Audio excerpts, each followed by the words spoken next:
Good morning, folks. It is Thursday. I don't even know what date it is, but we're going live. We're going to go ahead and make some calls. It is the 12th. Well, folks, I've been doing quite a bit of other things in regards to the business, other aspects of the business, and so I've been pretty lax on going live. That said, I just had the itch today. I was like, man, I haven't gotten live, haven't called sellers. It's time to go make some calls. So we're gonna go live today, and what I'm gonna do is I'm just gonna buy property leads today. So today will be provided by property leads, or I shouldn't say provided, but we will be calling provided leads. Sorry, property leads. So let's get right to it. If you guys end up liking what you see, if you haven't tried property leads at all, give them a shot, guys. There's my link down below. I know it is a bit of a shameless plug, but the good news is if you use my link, you get $250. I get $250. That is literally 8 free leads that we can use together. That is awesome. 8 for you, 8 for me. Property leads is like the Oprah Winfrey of PPLs. You get 250, I get 250, we all get 250. So let's go. Let's get at it. Let me drop my link as well on the comments, just in case you guys haven't used property leads yet. Let's get right to it. All right, we've got some folks on here. Who do we have? Caleb, good morning. Tom, how you folks doing? Guys, where are you guys from again?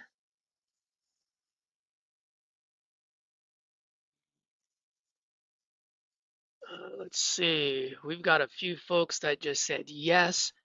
Let's go. Property leads. This one came in yesterday or last night. And so I have my CRM set up that when it comes in, if it's past 8:30 p.m., I don't text them, I text them the next morning. So it just sent out a text and she responded, yes, awesome, let's go.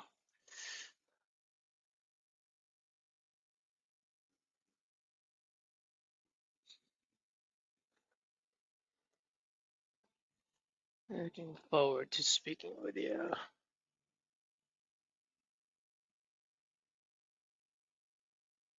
Let's add a little emoji to make it a little bit friendly. Let's go. I hope I'm not sharing my screen. Uh-oh. No, I'm not. Yes, let's go. Caleb from Massachusetts, Tom from Pittsburgh, Vince from Houston. Let's go. Oh no, Vince, talk to me. Let me know what your thoughts are about property leads. What bad experience have you had? And it's totally cool, man. This channel is all about the good, the bad, and the ugly. Let's talk about it. It's totally cool.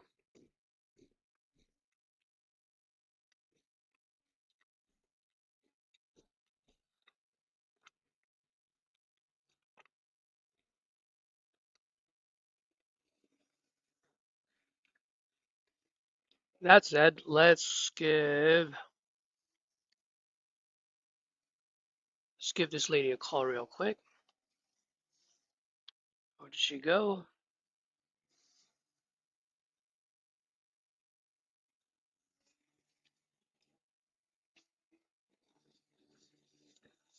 Let me know if you guys can hear the phone ring, by the way.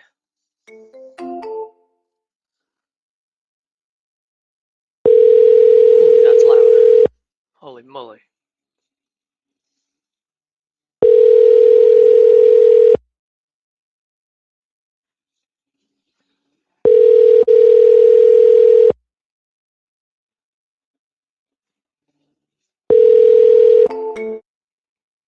Uh-oh. I have a feeling my number's showing up as spam. Hello? Hey, is this Melly? I'm sorry? Yeah, may I speak with Melly? I'm sorry, who's this? Yes, my name is Caesar. You responded to my text. Looks like you filled out a form on my site sometime last night about your property on Donna Drive. Yes, I'm a little occupied right now. Can I give you a call back later?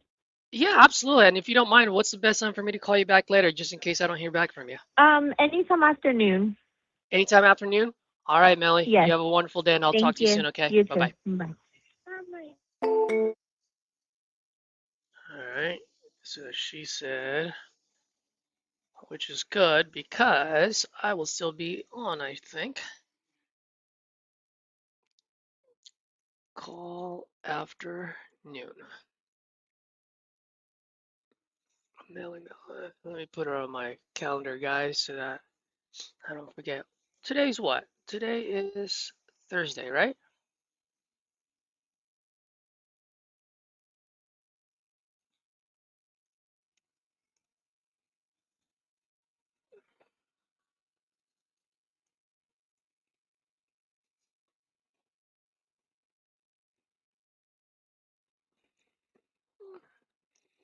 Uh,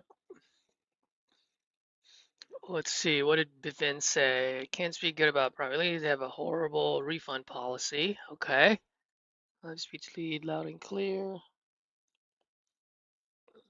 Yep, I would say the refund policy may be a little bit tougher. So you definitely gonna have to show proof on why it's refunded.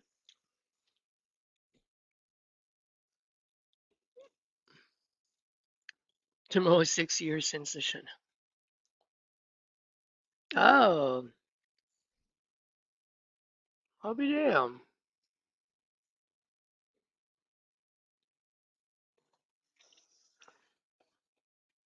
All right, so I've turned on my property leads.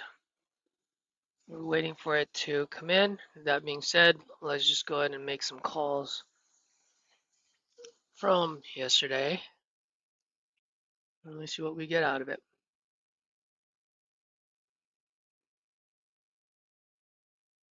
Telephone number 85925.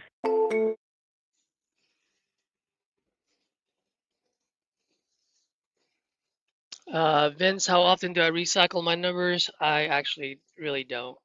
Um, I go to that one website where is it called Registry? You can check if it's showing up as spam, and then it'll do its thing so that it doesn't anymore.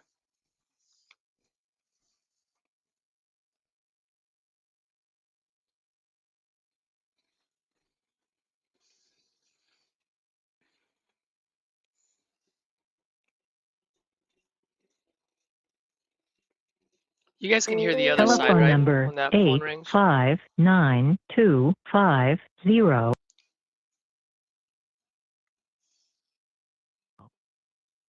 At the tone, please record your message. When you've finished recording, simply hang up or press pound for further options.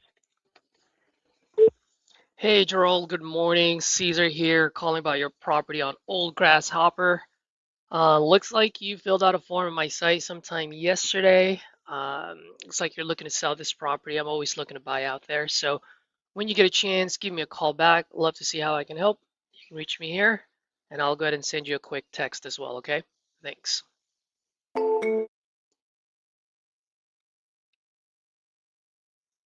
Let's send this guy a voicemail.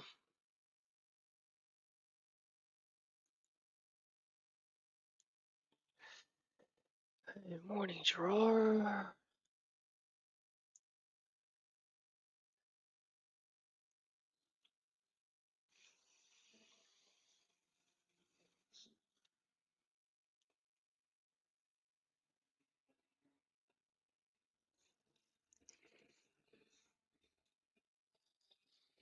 Perfect. Thanks, Vince. Appreciate you. Robo Killer. Okay, let me write that down so I can remember.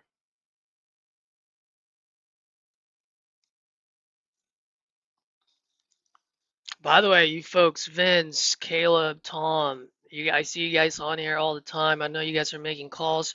It would be awesome to have you guys on my call review Mondays if you're open to it. Submit your call. Love to do a quick call review Mondays with you folks. And by the way, guys, when I'm doing the call review Mondays, I just want you to know not only am I sharing or adding value, I am also learning from you folks because there are moments when I'm like, ooh, that was a good line, or Oh, why did he ask that question? And if you guys give me a good reason why he did, trust me, I'm putting it in my bag of arrows because one day I'm gonna use that sucker.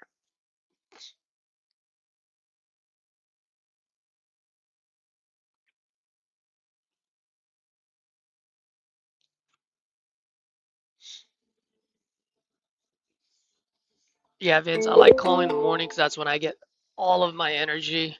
That being said, I called throughout the day, man. I call all the way till 8 p.m. my time. That's California time.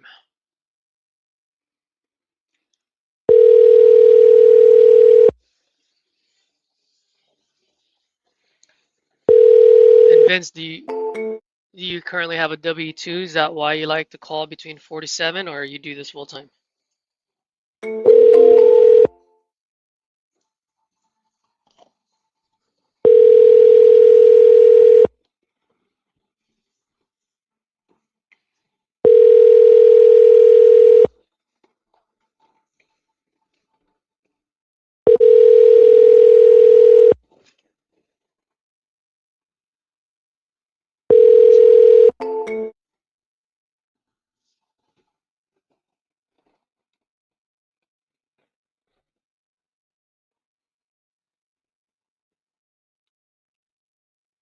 I just realized this headset really picks up pretty good noise from my mouth.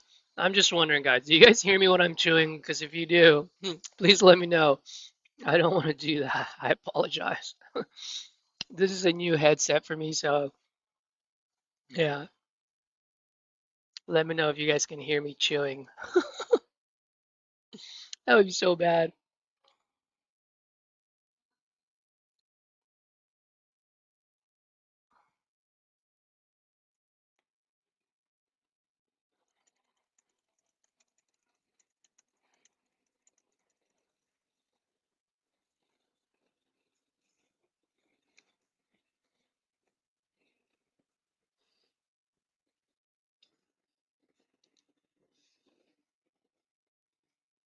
Oh yeah, we've got a new one.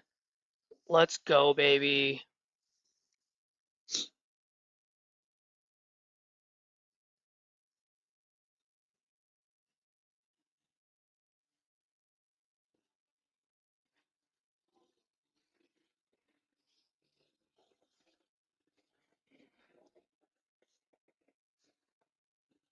Oh, come on.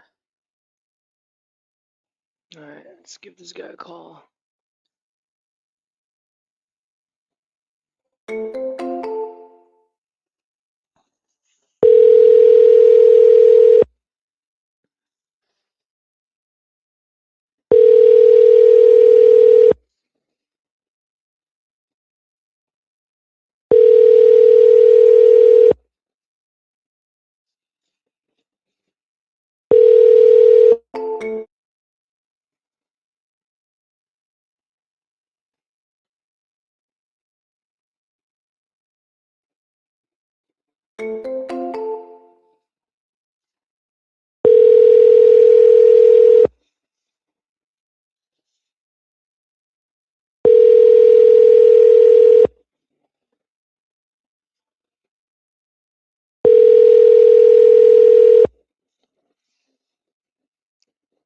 Guys, since you guys didn't respond to my Call has been forwarded to an chewing automatic question, voice message I'm gonna system. keep eating. 91822235565.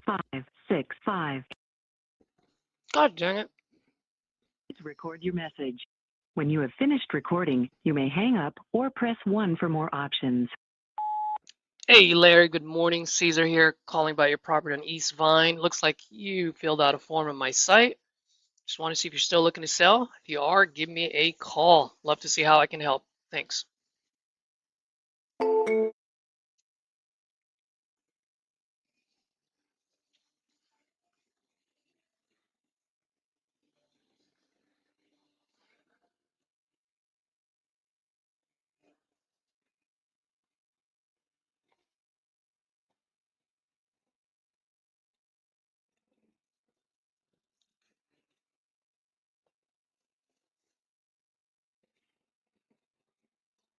All right, let's see, Vince. He just got offered a part-time sales job, so it still works. Nice. Good stuff, man. Sweet. That's pretty cool. How much is that VA costing you?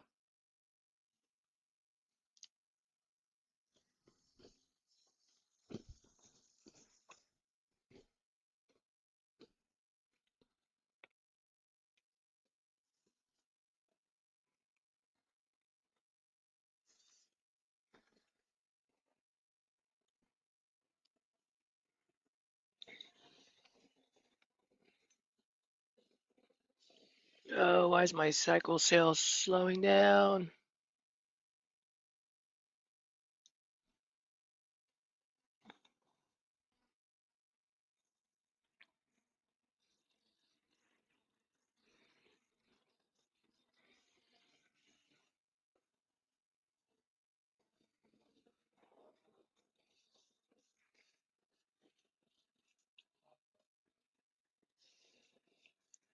Oh, you know what? There's this guy.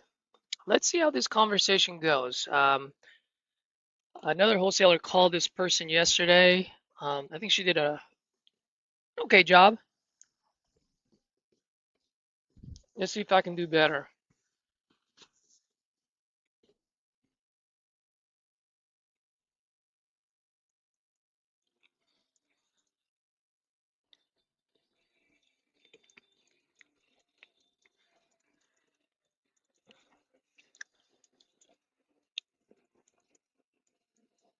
Still looking at him.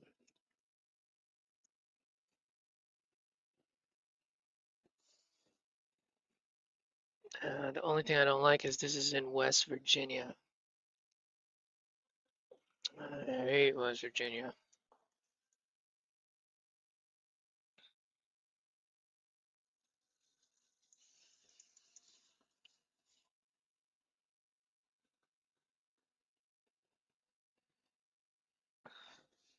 I just sent him a quick text, so let's see how he responds.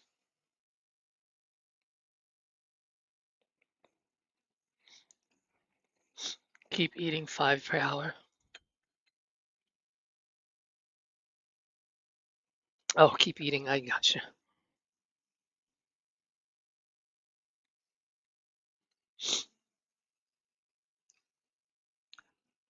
Fellas and ladies, if there's any that's watching, while we're waiting for this gentleman to respond back to me and for the lead flow to come in, I'd love to ask you guys, man, any feedback that you guys can give me, that'd be great. I'm always looking to learn and grow with you folks.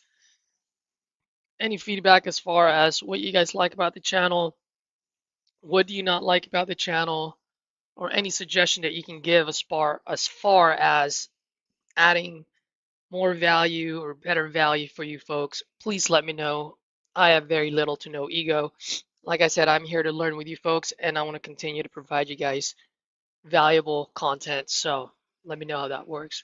Um, do you buy the nationwide? Yes, I do. I do, Vince. I do nationwide, but I also do county. The countywide is like 125 a pop. So I have a few buyers in different counties, or I should say some dispo houses. So there are dispo houses within titanium. And so I just went to each one of them and say, okay, like who are your top 3 buyers that just buys like this, right? That are not cheap. Who are your VIP buyers, in other words? And so they gave me those counties. Then I go to property leads and I just put those counties on there. So that way when they come in, I already know I have a buyer in there. Um, and I just go to town. So those are 125 bucks a pop. Nationwide is $30 a pop. So there's pros and cons, obviously, with those two. Um, the nationwide can be really rural, but at the end of the day, if it's really rural, you can still sell it, right? There's no such thing as bad product. It's just bad pricing. So we just got to be cognizant on the situation that, hey, this is a rural area. There's not much competition when it comes to investors or end buyers. We got to get this thing deep. And that's all there is to it. And a lot of times people don't see that or they don't connect the dots, which by the way, for the longest time, I didn't connect the dots on that end until I wrote up contracts. And I'm like, holy crap. I'm getting beat up left and right, and then it's like, oh, duh, because it's so rural, there's no competition. They can really just lowball the heck out of us, and it wouldn't matter to them because they know it's going to come back to them anyway. So it's something to just think about. If it's a rural, make sure you guys lock it up deep, so that way it has a higher chance of getting through the finish line.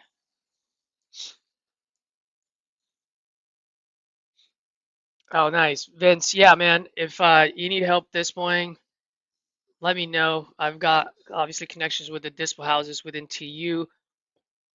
I don't know if you follow Brittany.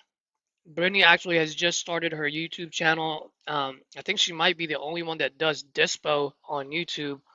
If I'm not mistaken, she does it every either Tuesday or Wednesday. She does it for like an hour. I love those gals, Brittany, Artie, and Danielle. They're the baddies of titanium, uh, just because their names, their initials. But I also call them my pit bull. I mean, they are out there grinding. They don't just put your property on investor list and wait. I mean, they are calling, cold calling, texting, and they don't just text blast and wait for the phone calls either. I mean, they are calling these buyers day in, day out. And most importantly, when they come back to me with an offer, I already know, because they're pit bulls, I already know that's the best offer they have. Why? Because they don't come to me with just the first offer. That being said, there are times when it's like, nope, you guys gotta go back because that's a little too low. But that's me protecting my baby, so to speak. But if you don't know who she is, look her up on YouTube. Actually, let me find her right now.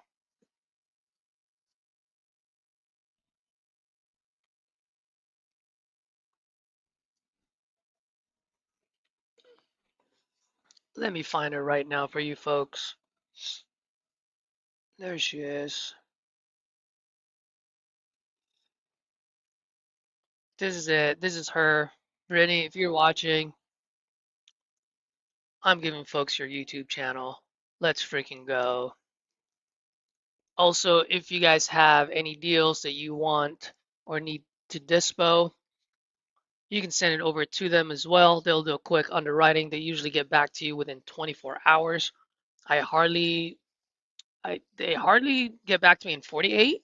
I'm sure they can get pretty busy at any given time. So let's just say 24 to 48 hours. But they're pretty solid on the 24-hour rule. And this is also her JV portal, so you guys can go ahead and JV with her. Should be good. Yeah, Vince, the dispoing side is a lot of work, brother. They don't just like, hey, they call a buyer and all of a sudden it's dispoed. I mean, they will literally call like 100, right, 200 buyers and try to really move the deal. So yes, all of my dispos are about 50-50.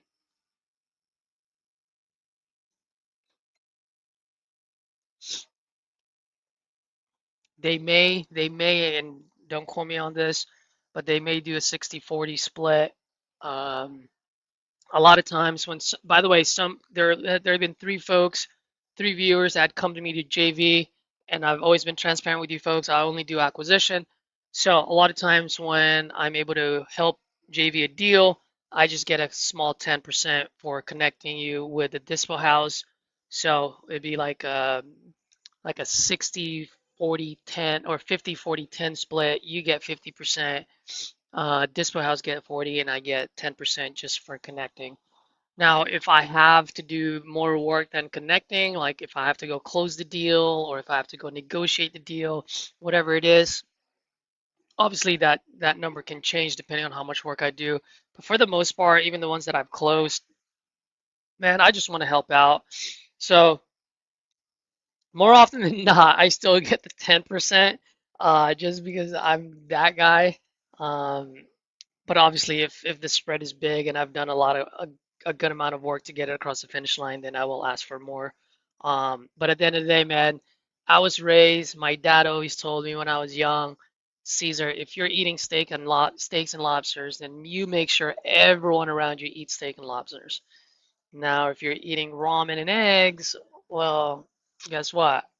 Everyone else got to eat ramen and eggs. It's just the way I've been raised, and I want to make sure that everyone's eating around me.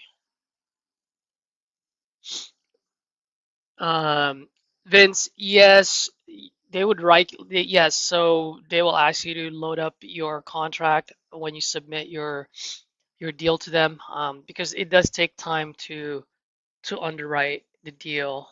So they just want to make sure that it is under contract and you guys are ready to rock and roll when you have it. Usually so here's how I do it, guys. When I lock up a deal, I go to their portal, I fill out all the information they ask for, conditions, what's the motivation, what are the conditions of the property, pictures, and then for me, I always like to send a screenshot of my profit calculator, just so in that way they can see how my mind was working, why I locked it up, and where the end buyers make money.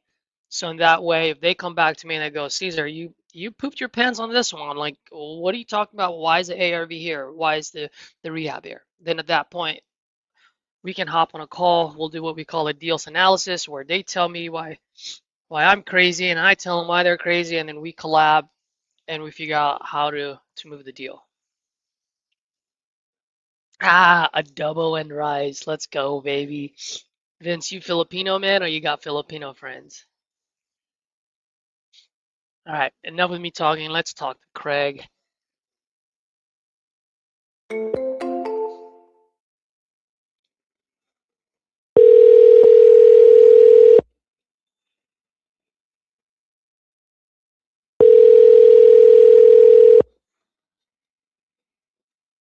Your call has been forwarded to an automated voice messaging system.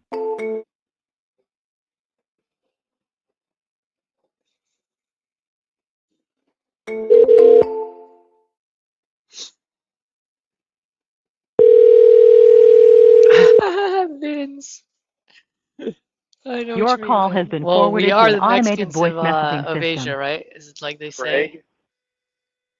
Is not available.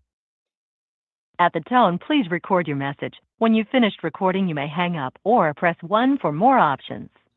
To leave a callback number, press 5. Hi, Craig. Good morning. Caesar here. Just calling about your property out in Charleston.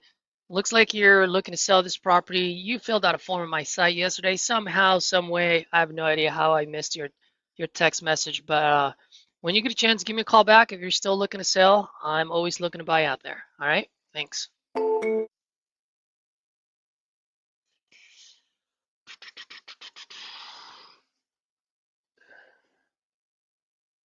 Oh, maybe that's why I'm not getting any more leads. Oh my gosh. It's because I'm reaching 80% of my goal or my I hate when they do that.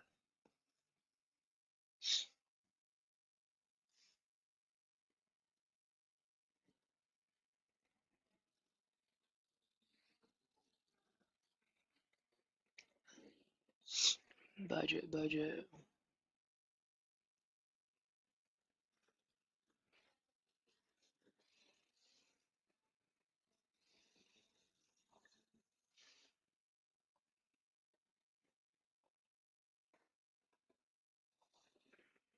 How do I change my budget? Okay.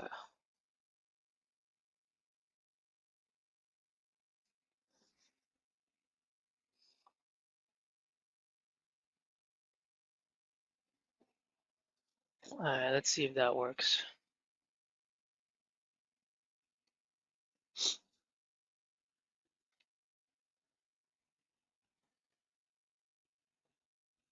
All right, so based on that, we should start getting more stuff. Okay, cool. All right, Mr. Craig just responded back. I'm not interested anymore.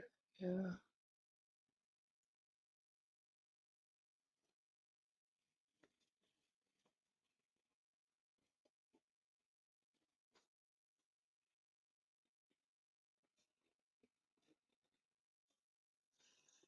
Oh no, what happened?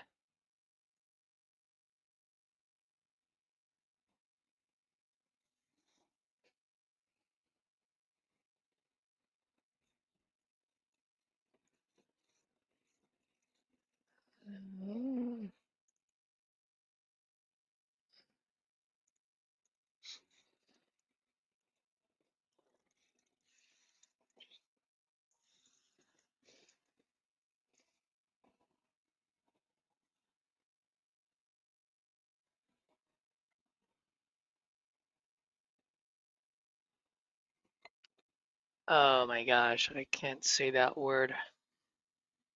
No longer selling because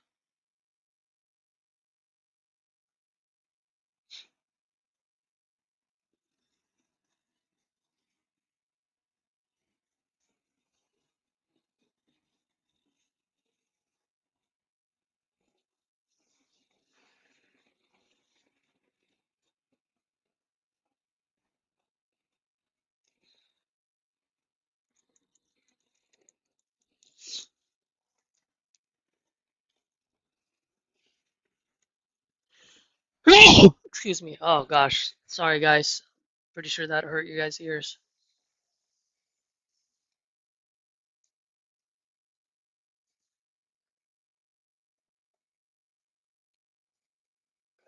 All right,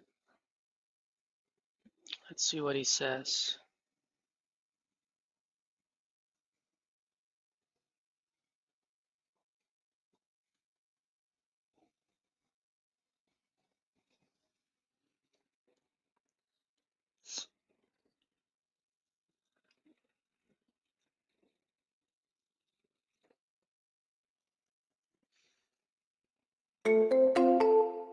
Hey Vince, yeah, I do this full time, brother.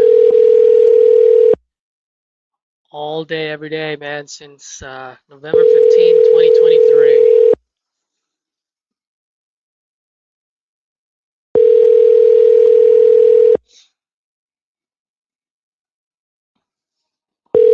Your call has been forwarded to an automatic voice message system. And Vince, only you will get this or any other Filipino folks. For months, I had to eat not adobo and rice, but more like dilis and rice, bro. Metaphorically, but you know what I mean. If you know what dilis are.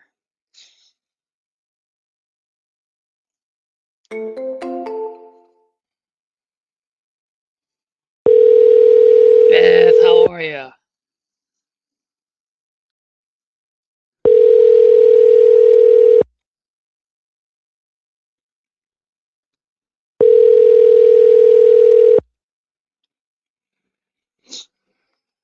Your call has been forwarded to an automatic voice message system. 91. All right, folks. So I just want to let you guys know because I've been talking to a few folks recently, and it's still mind-boggling when I ask folks, well, how many times do you call a new lead? And they're like, well, once in the morning and once in the afternoon. And then they complain how their connection rate is so low. And so the guy that I just called right now, I just want you to understand, I just double tapped him, right? I just called him 16 minutes ago. I double tapped him then. I First of all, when the lead came in, it shot a text message. Within a minute, I gave him a call, double tapped, left a voicemail, text message, and I noticed that that was 18 minutes ago. Guess what? I just gave him a call, double tapped him again, didn't leave a message this time, but now I'm gonna go ahead and send him another text. Or actually, I'm gonna put him on my drip campaign, which is gonna send him a text message every 20 minutes, and I'm gonna be calling him in between.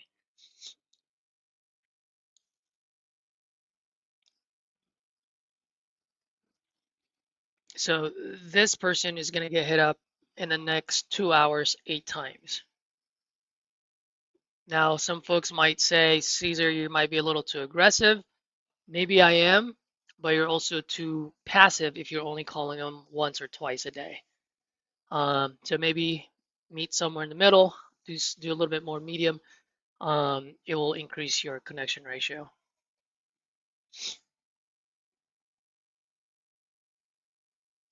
All right, I'm gonna have to bump up. I don't really want to do it, but I'm gonna have to. I'm gonna have to. How do I bump up my thing, my territories? Oh, no wonder why. Okay, folks, I'm now at $45. Oh no!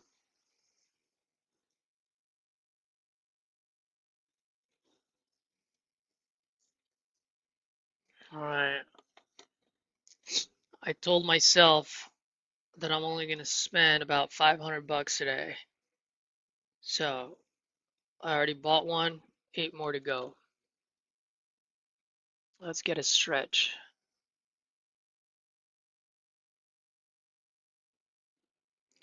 Call, text, and leave voicemail. Yeah, Vince, but how many times? Oh, you said that you have a VA doing that, so maybe she's reaching out multiple times throughout the day. And guys, if you don't believe me, just think about it. If you call them in the morning, like, what if they're getting ready for work? What if they're taking care of their kids? They don't answer. Okay, you call them in the afternoon. What if they're in their kid's soccer game? Why would they pick up your phone call? Right? Secondly, how many times have you gotten a cold call from the same number twice in a day, one in the morning, one in the afternoon, and how many times did you ever call that person back? And yet you expect these people to answer your call and call you back. So guys, just based on sheer volume, I will always reach more people than you will, just because I call them more often than you do. And Vince, yes, I do this all by myself. Bro, I'm Filipino, I'm cheap, man. I don't really need a VA. That's my take. Oh, sweet. Let's go.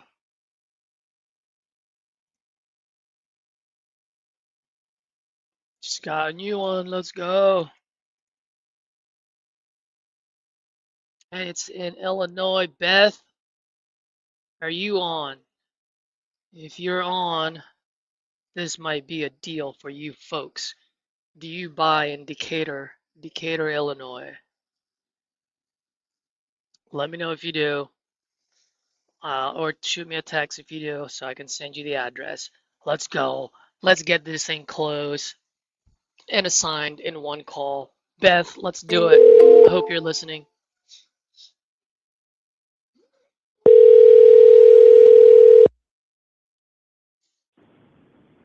Hello?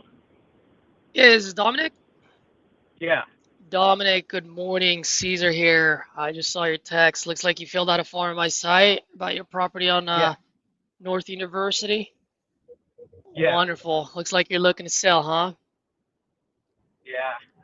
How much you looking to get for it? I was just thinking about 15, like on the low end, 15, Did you say 1,515? just 15. Yeah, Yeah. 1,5, right? I just want to make sure I heard you correctly. It sounds like you're driving. Yeah, I am. Okay, cool.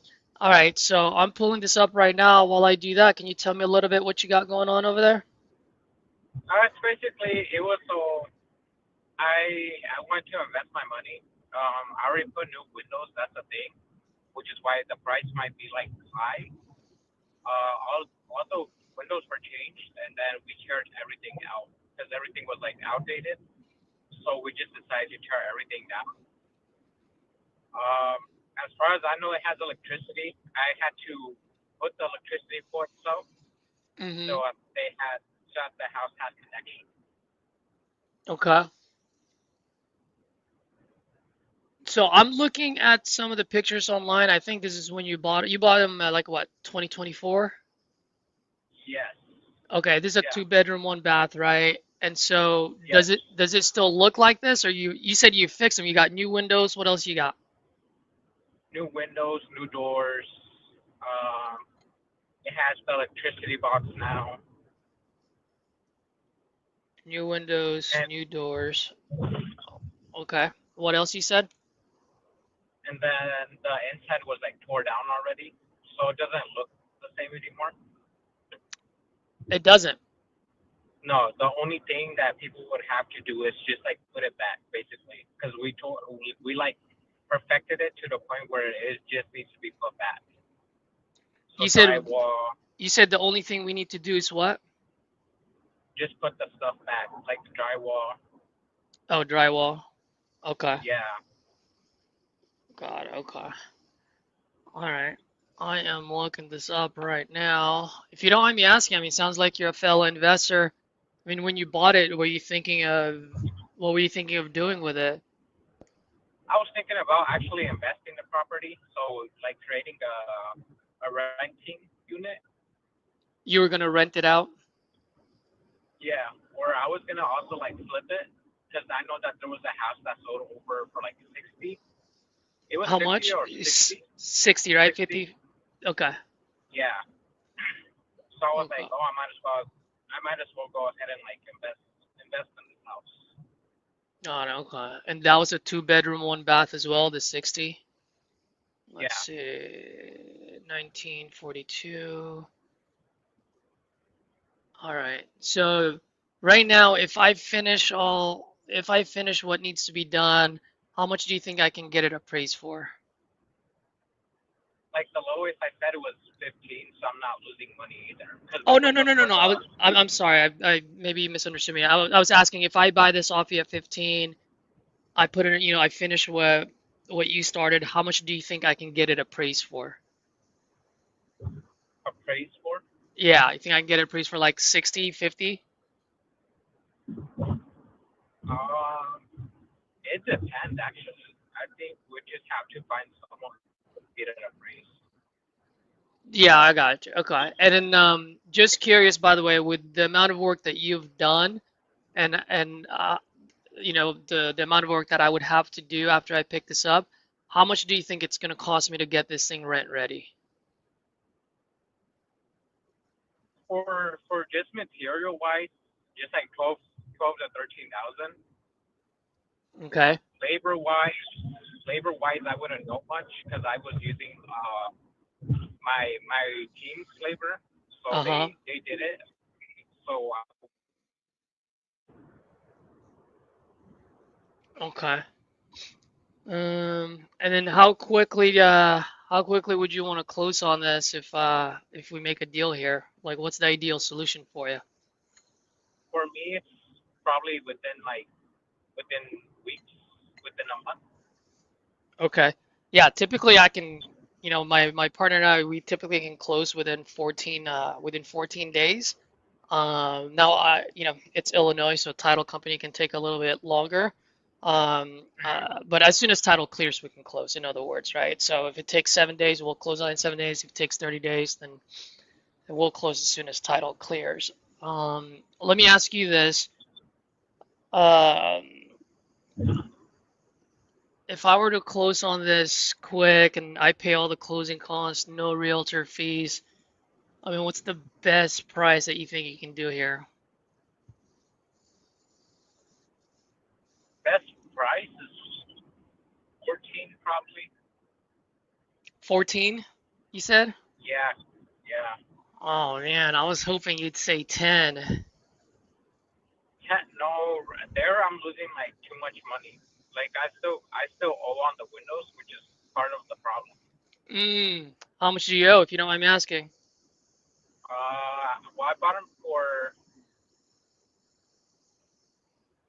for 18, so I still owe like 15. Oh, you owe 50. Is that the reason why you need the 15K? Yeah, more so. Yeah, Got it. Okay. Hmm. And then, because it. I'm sorry, go ahead. No, go ahead. You can go ahead. I was just asking, and I'm sorry, man, my brain's a little bit all over the place here today. Haven't had my coffee yet. But as far as the kitchen, bathroom, and furnace, is there a kitchen? Is there a bathroom? Or is there a furnace? What's the situation there? The kitchen was also like gutted, so I was thinking about doing it all at the same time. So I did all. Uh-oh, did I lose you? Hello, Dominic? Hello? Yeah. You hit a dead Hello. spot. You hit a dead spot there. So did you say your kitchen is gutted at the moment? Yes, everything is gutted. The whole house. Oh, the whole house is gutted. Okay. Yes. So okay, I got you now. All right, let me just look at some things real fast. The whole house is gutted. But okay, and by the way, man, I'm sorry if I keep mishearing you because you're in and out since you're driving. So when I'm looking at the pictures from when you bought them, obviously it was in a bad shape, but it's not gutted. So now you're saying it's worse than right now because it's gutted, right? Yeah, everything was outdated. Yeah, but right now, do you have any pictures by any chance of how the current condition is? I do have pictures, but I wouldn't be able to do it at the time. We can, Oh yeah, if you can, absolutely. I'm not could asking we you to do it probably right now call back since you're on Sunday? driving. I'm sorry. Could we call back on Sunday or Saturday? Yeah, I mean, I don't mind doing that. That being said, I mean, I am actually looking to buy a house today. And unfortunately, I'm not part of a big hedge fund where I have unlimited capital. I do like Decatur. I like Decatur, Peoria, Danville. Just like those are the areas that I like to buy in. Um, so here's what I can do, and then let me know what your thoughts are. Um, yeah, actually, why don't you send over those pictures, and then we can go from there, and then I can see what's going on. Yeah, that's fine.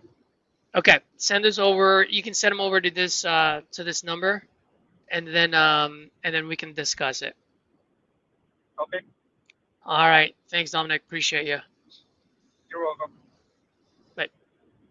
Bye. Oh, guys, I did poorly on that call.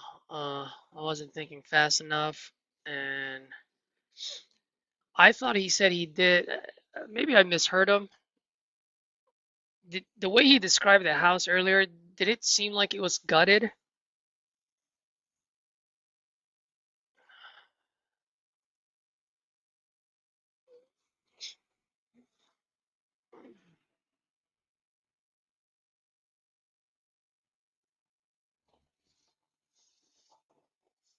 That's tough, dude. If he gutted it, because really the ARV there is like 54, $60,000 top.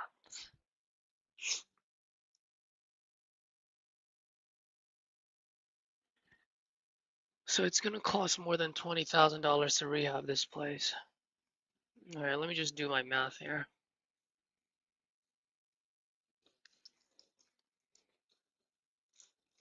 Yeah, I would need it at 10 and then sell it at 15.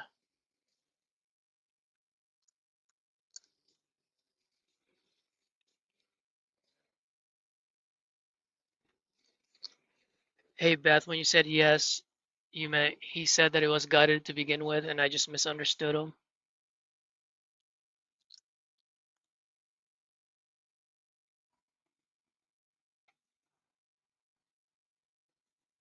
All right, there goes blunder number one for the day. Let's keep that to the minimum.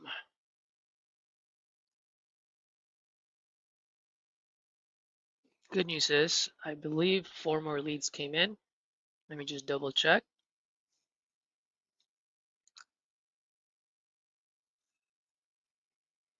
Yes, yes, yes.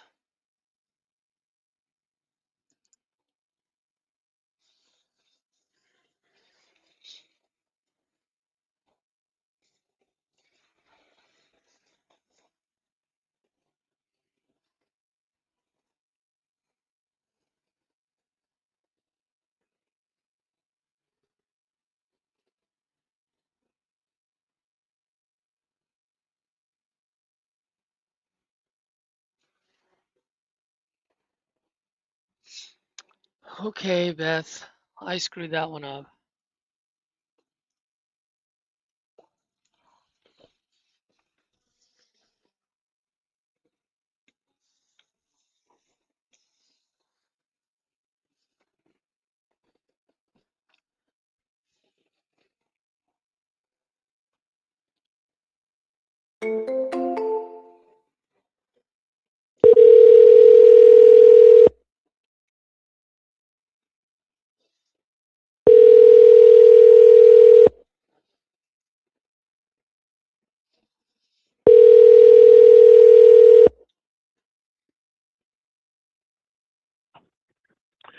This is James.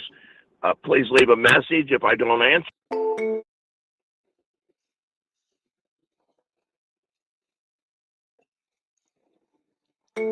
Hi, if you record your name and reason for calling, I'll see if this person is available. Caesar calling about Johnson Ford Road.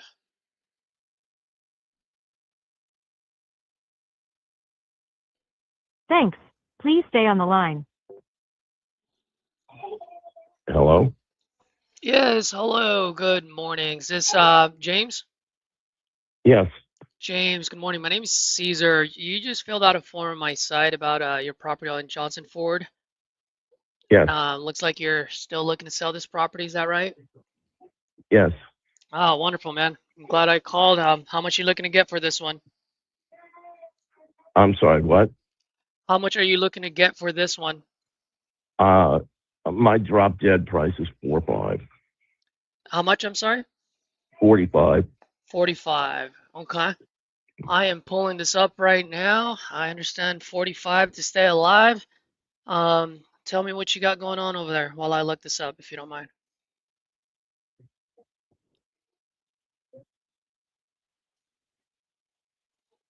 Hello? I'm here. Oh, I was asking, can you tell me what you got going on over there while I pull this up? Oh, okay. There's a full-size barn. It's a 10-bed barn. It's got a tack room. There's a mobile home on it. It needs some work, but on the outside, but the inside's solid. And it's got 6.5 acres, and it's a very beautiful property. It'd be perfect for somebody who wants to hunt or just somebody looking for a place, a small ranch or something in the country. It's completely fenced. There's a paddock area in the back of the barn. If you want to raise horses or cattle or goats or something, and or just put your dog. But it's got a pond that's all year, a spring that flows, and a little creek runs from it. The spring fed, so it's good water. You can also, if you want, drill down and get water from. It's got water out front, but on the road. But you can drill down if you want to get a well or something.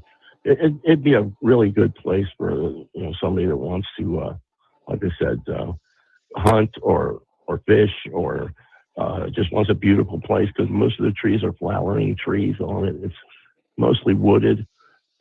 Like 5.5 acres are wooded, and the other acre and a half or 5 acres are wooded, and the other acre and a half are you can cut the grass if you want, or you can just leave it grow. That's up to you, because it's out in the country. It's pretty far. It's a very quiet street. Nobody goes down it. It ends at the river, and you can't cross there anymore. So it's very scenic and very quiet. Somebody wants a nice, quiet place, safe for their kids. They can even play in the street there. There aren't enough cars go down there to worry about. When they're coming down there, they're going pretty slow anyway. So I rent it out now, and that's what they do. They let their kids ride their bikes and stuff in the street. It might be 20 cars go up and down that street all day long. Oh, and, nice. Okay. Yeah. And that'd be a busy day, because there's only 1, 2, 3. It's only three houses past my place. Past that place. 4. I'm sorry, 4. There's 4. And most of them people are retired. So, you catch them going to the store or something like that, and that's it. But it's quiet. Okay. Very secluded, and the whole area is mostly wooded. Beautiful. Okay. And you said that you're renting this out right now, currently? Yeah. And how much are they paying? They're supposed to be paying $700 a month. But they're not? My wife gave them a break. They have some sick kids and stuff right now, so. And the wife had to quit working, so oh, man. she cut it back. But as soon as they get everything situated, they're looking for another place, a place of their own. We're going to buy this place, but he's ruined his credit because his job cut his hours back to 10 hours a week. So you can't make a living on that. So, but I just want to get rid of it. I'm tired of fooling with renters and stuff. I've been doing this for 25 years, and I just want to travel and do stuff like that. I don't want to fool with it. Okay. All right, let's see here. I mean, I definitely want to help out. I mean, from an investor to investor, I want to make sure you cash out because at some point I like to offload some of my properties and I want to make sure I Oh, cash out. You know what I mean? yeah. That being said, as an investor, you also got to understand that I can only do that while staying fair to my business. You know what I mean? Hmm. Yeah. So if if I can make you happy, achieve whatever it is you're trying to achieve by selling this, and I can keep the lights on, then we've got ourselves a deal. And Yeah. if Well, not, that's okay I'll too, be you know? real upfront. But I already have an offer of 45, and I've got the contract. But the thing is, he doesn't want to close. He wants to close in April sometime, and I'm looking for a closing Ah, in March, if possible. so You he's know, probably no wholesaling later it than the then. first. Yeah. But if you're interested, um, you know, just get back with you. You can close a little sooner than that. Because that's what I'm looking for. Is a little bit. I want to get rid of it. So. All right. Well, let me ask you this. I know you said that you're tired of tenants and toilets. I mean, what's making you tired now of all the years? Oh, I couldn't hear you. I'm sitting in a public place and there's a baby screaming right Yeah, now. I hear that. What, No, what'd you say? I was just asking, of all the years, like what's the breaking point for you? Like what's causing you to sell this? I'm just tired of having renters. That's all. Yeah, Okay. I'm tired of fooling with it. You know, Yeah, late payments, things like that. yeah. Well, I've got other. that's where I was Yeah, gonna get I, at, because yeah. I'm sorry. Go ahead. I've got other places. I have family on, and it's the same problem. And I'm not going to sell those because it's family. But uh, you know, this guy's not family. So Mm, I mean, he okay. always paid on time up until his job cut back. But Are they on a month-to-month lease? yes, They are, okay. Uh, and so I know you said you had an offer at 45, but they're yes. not closing until April. I mean, what's the ideal solution, ideal timeline for you if we were to make a deal My here? ideal solution is somebody either offer me a little bit more, or they could close earlier in April. And I really want to sell it as is. I don't want to fool around. If somebody wants to go out and look at it, that's fine. But it's an as is thing. I don't want to sit there and haggle over, you know, little details. The house needs some work on the outside. On the inside, it's livable, but it's not a pristine place. I mean, it's clean and it's well built on the inside, but it's you know, it's more for some. It'd really be ideal for a couple, or they just want to fix a fixer upper, or somebody just wants to hunt, because the hunting is great around there. There's deer, there's elk, there's all sorts of things, Hmm. turkeys, quail. Do we have any pheasant out there? No Hmm. pheasant, but there's turkeys all over the place. Yeah, Okay. turkeys. You name it, it's out there. So let me just ask you a couple quick questions. I'll make my decisions here quick. So let's say I do buy this off you at 45.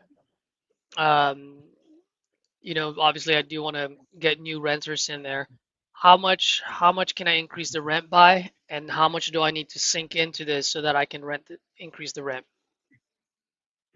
Probably you only need about $500 a month from them to make your payment or something like that. And taxes on it are $475 a year. I'm totally lost with what you just said. I was asking how much can I rent this place out for? Oh, like I said, 700 is probably Is that the top end? if you fix it. If you put some money in it, you could rent it out for $1,200, because people want. You'd have to fix the outside up a little bit, and you'd have to have it remodeled inside. It's got 2 bedrooms, is all it's got. So it's looking for a small family, or just a couple, or hunters, and people who want to hunt. But yeah, you could rent it out for. If you rent it out to hunters, I guarantee you charge $1,000 a week, and you put 4 hunters in there, and you got them 6 months of the year, and then you have people going on vacation or something. You could rent it out that way too, and you'd Okay. make more money. because you could fill that place up because people would, the word of mouth alone would get them down there hunting. Because the place is loaded with deer. You can't shoot a deer when you go out. You're either blind or you're a bad shot. So, I got you. My buddy Nick would love this place. He loves to go hunting. yeah. Let me ask you this. In order for me to raise the rent to $1,000, how much do you think I need to sink into this? You mean, what do you got to put in it to get it done, to fix it up? Yeah, just give me a rough number. A rough number on if you use a contractor, probably about 10,000. If you do it yourself, it's going to cost you about $5,000 or $6,000 in materials, because you aren't going to get the discount that they're going to get. So, but probably $10,000 to $12,000 to fix it up. $10,000 to $12,000 to fix it up. Okay. And so let's say I do fix it up. I put in 10 or 12,000. How much do you think I can get it appraised for? Well, the appraisal on it right now is there's different appraisals. They're from 97 to 167. Mostly because of the property and stuff. But it's got like I said, it's got a barn. Heck, you can make the barn into a house. That thing's solid. You'd have to put a floor in though, because it's dirt floor. But and you could fix the insulation and stuff. But that could be fixed up also. I'd say if you got it fixed up really nice, you'd probably go to 200. You'd probably sell around 200. Does that sound reasonable? Yeah. I don't know. If I put in $20,000, I can get it appraised for 200. Yes. You sure, my friend? It's a little bit. Hold on. Let me ask my expert here. This is my son. Put $20,000 at that place on Johnson Ford Road. That would get that thing out, right? Yeah. So then it'd go to like 20,000. Yeah. Yeah, my son does that kind of work. So yeah, that's what he's saying. Okay. Yeah, the only reason why I was questioning it a little bit is because I'm looking, as you know, it's pretty rural out there. I do see one of your neighbors, 1194 Johnson Ford. That one sold towards Q4 of last year, so just less than 6 months. It sold for How much was it sold for? It sold for 193, but that one is a 3-bedroom, 2-bathroom, and it's 303,000 square feet lot. So it's got 20,000 square foot more than yours, and it was built in 2007 versus 1990. So the 200 might be a little bit. It might be a little overshooting. This is what I'm. Well, that particular place. How much did the place that sold across the road? That had what, an acre? Yeah. Yeah, that's only an acre, and yeah, 194. Yeah, that's probably 1194. Yeah. Well, it says here on the county, it says 302,000 square feet. So that's more than 6 acres. Yeah. So 194. All right, let's just say. Okay. Now, did you say you still owe money on this, or do you own it outright? Oh no, I took a loan out on it, refinanced it about 2 years ago. I owe 22,000 on it. 22,000. Okay. Obviously, that gets paid first if we were to make a deal here. Yeah. Once that's paid, I mean, how much do you need to walk away with in your pocket? I really need 20.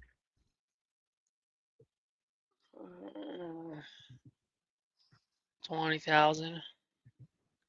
You got another project you're working on? Yes. Oh, nice. Are you flipping another house or just fixing a rental? I've got a place that I live in, and we're planning on relocating, and we're going to sell it, and as soon as we get done with the work, and then I'm looking to buy another piece of property in another area to farm and take care of for my son. Mm-hmm. So Okay. he wants to stay in the area. He's used to traveling on the road, he's a certified pipe fitter and construction worker, and he's tired of it, driving all over the country and dragging his equipment with him, and he just wants to come off the road. Okay.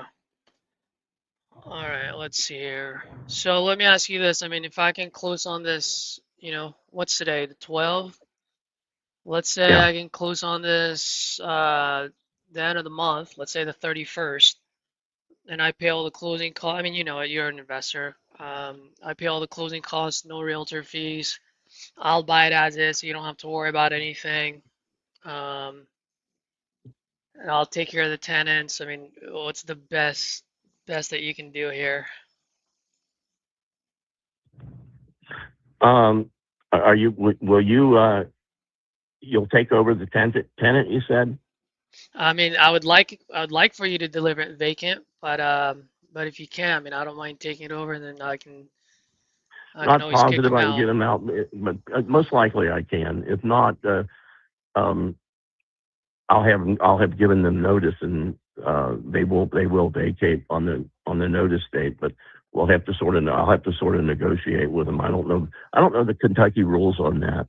They have 2 kids and they're both disabled, so I think they give them 2 weeks or something like that Okay. on a sale. Mhm. You know, Mhm. but I'm not positive. But I will notify them as soon as I get a signed contract. Okay. And I would like uh,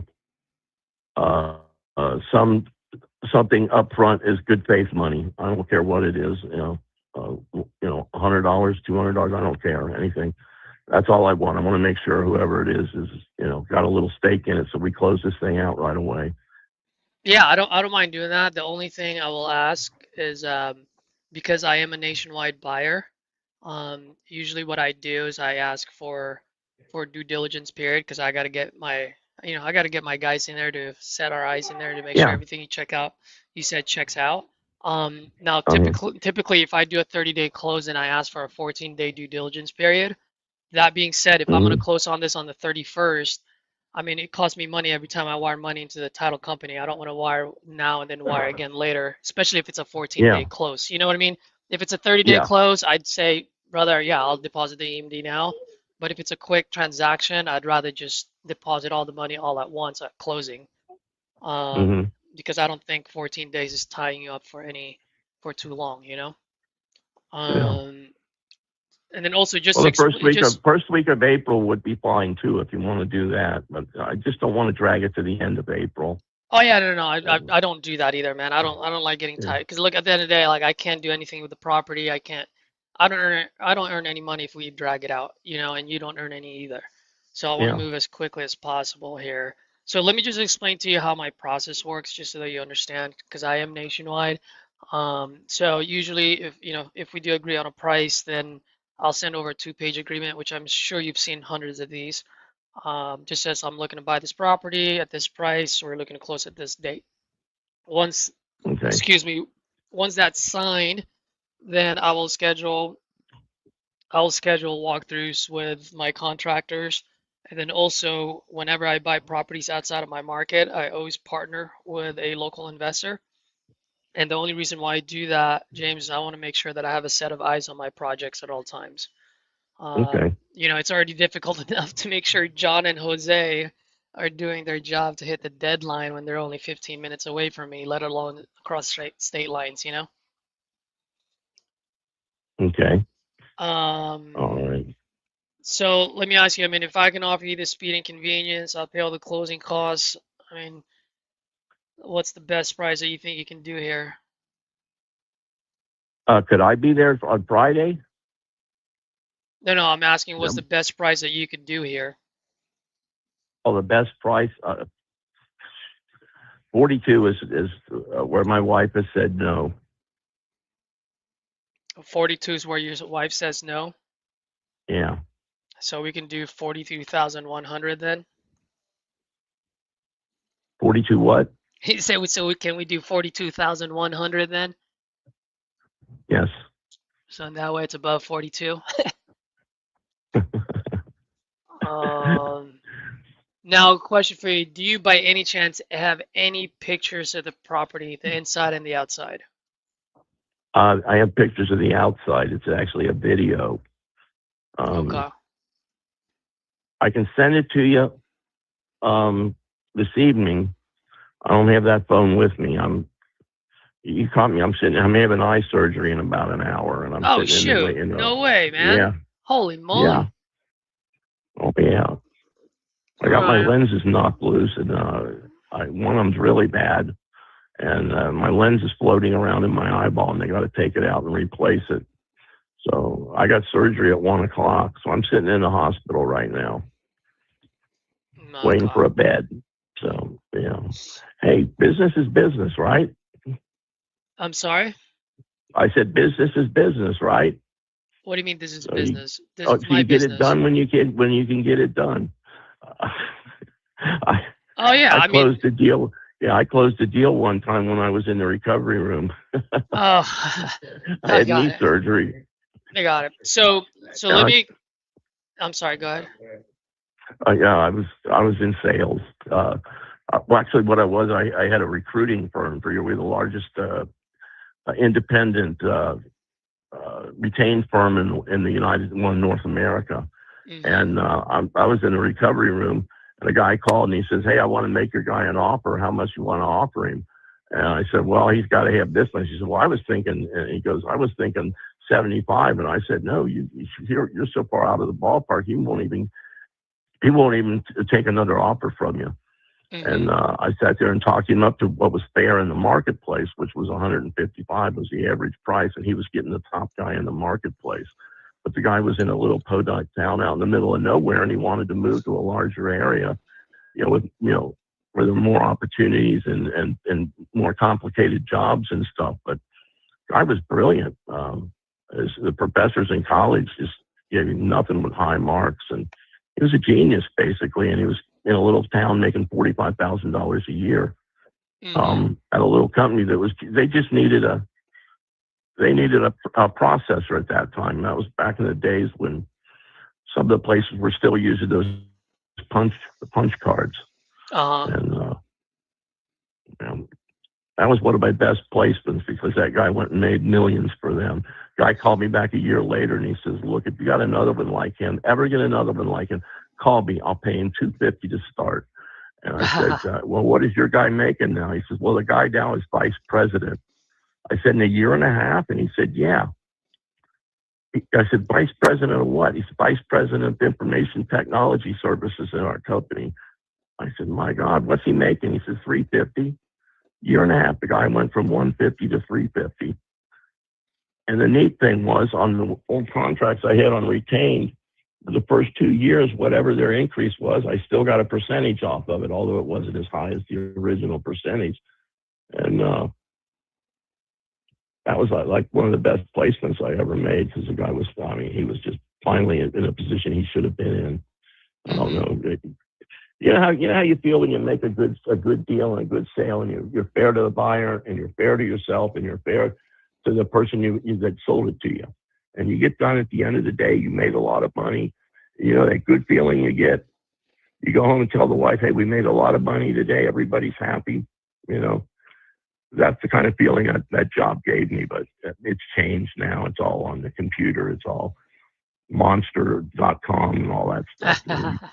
Well, hey man, I'm the same way as you are. That's why I like doing what I'm doing. The only difference is I'm not selling, I'm buying now.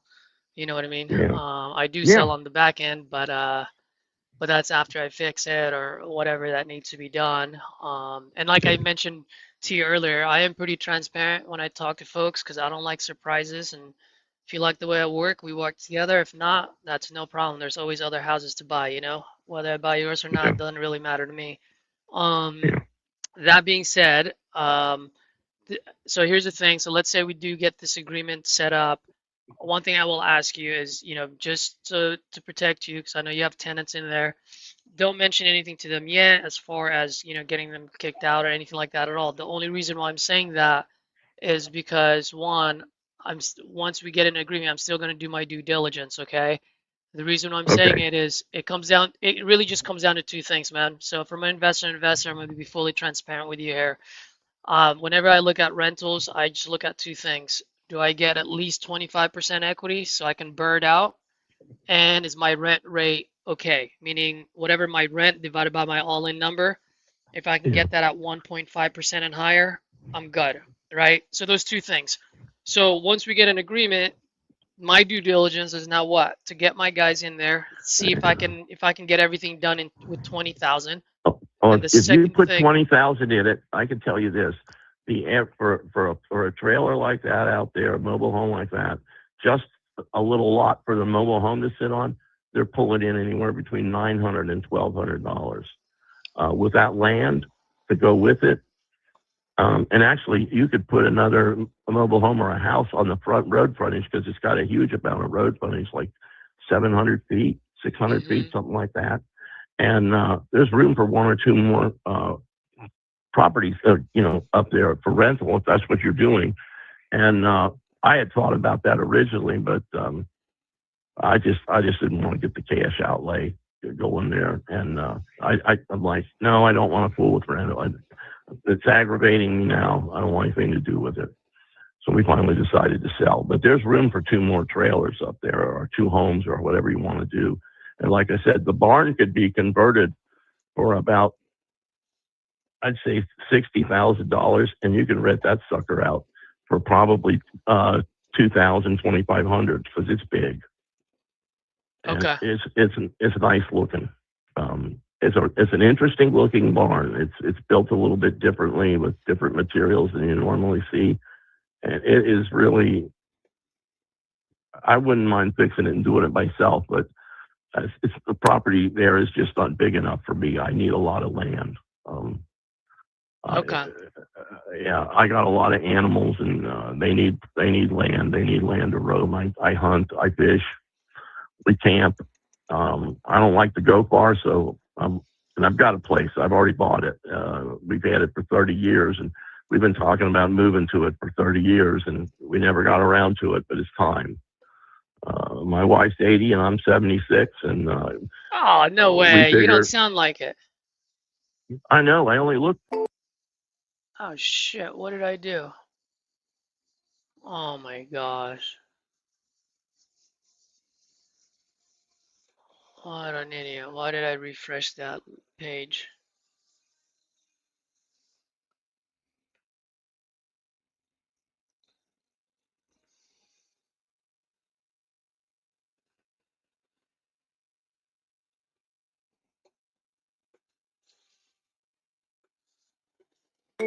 Hi, if you record your name and reason for calling, I'll see if this person is available. Caesar.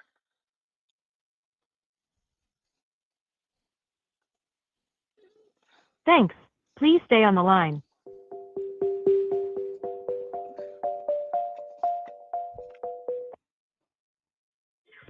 Hello? Hey, James, apologize, man. I don't know what happened there. Our call got disconnected. Anyway, total stranger just confirmed what everybody tells me. I look about 50, 55 years old. So, Nice. yeah. So, I got. I don't So know. here, let me send over the agreement over to you right now. And like I said, Okay. and I'm just telling you right now because from an investor to investor, I don't want you to tell your tenants and then all of a sudden things go sideways. So let me do my due diligence. Once I give you the green light, that's when you can tell your tenant, okay? Okay. All righty. Okay. I'll Thank you. let me send over the agreement right now. I just texted it over to you. Do you want to just quickly open it and see if you have any questions? Okay. Let me look at it.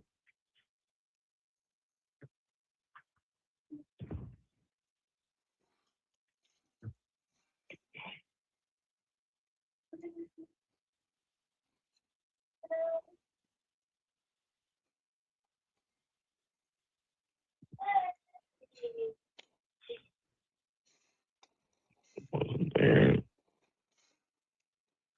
try this one.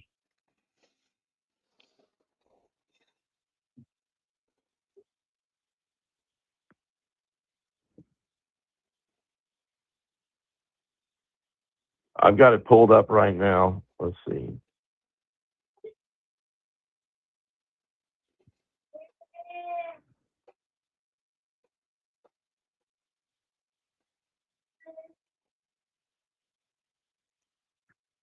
I have the taxes taken care of by the time you get it.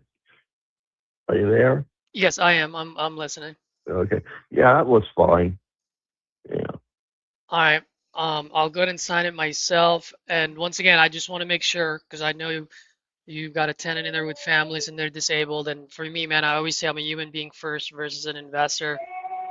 Please don't let them know Okay. anything about anything because I want to make sure I do my due diligence first. Once I give you the green light that we're good to go, that the realtor told me I can get it appraised for this, I can do this, and my contract says, yeah, you can do this within 20, 25,000, then I'll give you the green light and we're ready to rock and roll, right? Just Okay. All in right. case the realtor says, no, you can't get it appraised that much, that's too high, or it's going to cost me 50,000 instead of 25. That's why I just want to say don't do anything until I give you the green light. Okay. I'll give you a hint. If you use the Amish in that area, they have a great construction crew, and the price is really good. You would get it for even less than $20,000, or Oh, if you, wonderful. Yeah, if you can yeah, you text me can their get for about info, that would half. be good. Yeah, I know. I can give you the contacts for them. At the closing, and I'll get the numbers and everything, and they're very good. I've seen their work. And like I said, the place has a lot of Amish. One thing, anybody living out there, they're going to have to get used to the horse and buggies going down the road because it's a big Amish community. It's about half and half now. I gotcha. I gotcha. And like I Yeah. told you before, I mean, this is pretty out there for me, so I will be looking for a local partner to partner with me on this deal. So that's why I'm asking for, for a few days to do my due diligence. So I just went ahead and signed Okay. it right now. If you go ahead and sign it, and then as soon as I get the pictures from you, then I can go to work on this one as soon as possible. Do you think you can get your tenants maybe send you some pictures of the inside? Yeah. Yeah. I can do that. Okay. When do you think you'd be able to do Yeah, that? I probably won't be able to see them until Saturday. Okay, that's no problem. So if that's the case, then I'll expect it from you over the weekend, and I'll work on this starting Monday. So if that's the case, I probably won't get anyone in there probably till towards the middle or towards the end of next week. Okay. Does All that right. sound fair? Yeah, that sounds fair. All right, Okay. James. Let me know once you sign it, and then wish you the best on your eye surgery, man. Oh, thank you. Yeah, Yep. I'm expecting it to go well. I got one of the best surgeons in the Midwest. He's Yep. ranked in the top 100, so um, that's all you can hope for anymore. Get the Yep. best surgeon. They're all tied up by presidents and stuff like that. I gotcha. But yeah, okay. Well, listen, I'll get that off to you tonight when I get to the house, um, and if I feel it so bad I can't do it, I'll get it tomorrow morning. They said I might have a rough day today, but I don't know what rough is. I'm not going to be out here till probably around 7 o'clock. So No, I completely we'll understand. see how that goes. That said, I don't know if you're aware, but since you were able to open it on your phone, you can sign it through your phone too. Yeah. Okay. All right. Well, I'll get it signed and I'll get it back to you. Okay. All right, brother. You have a good one. You too. Bye. Bye. I kind of let him off too easily on that one. But he's getting the surgery, so I'm not going to pressure him. Um, someone Christian, why, what is this? Yes, it is an off-market deal. Subject to, nope, I don't want to do subject. I'd rather just walk away from the deal versus do a subject to, especially in a town where I have no idea who the buyers are. I just won't trust anyone to do a subject to. I mean, I can send it over to Ashley, for example, or Joey, who likes to do sub two deals. But if I do a sub two deal, like I gotta know the end buyer. If I don't know the end buyer, then I don't want my LLC on any part of the HUD. I don't want to be looking over my shoulders for the next few years.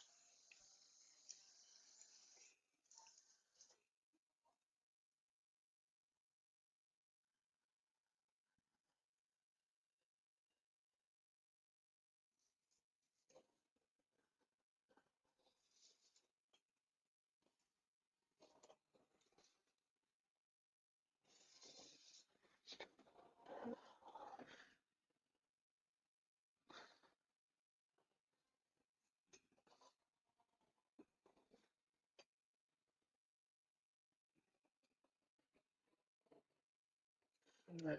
Let's see, who do we have next?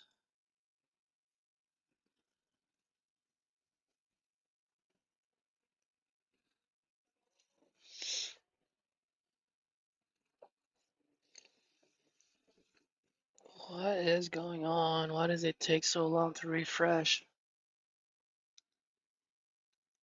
This is killing me.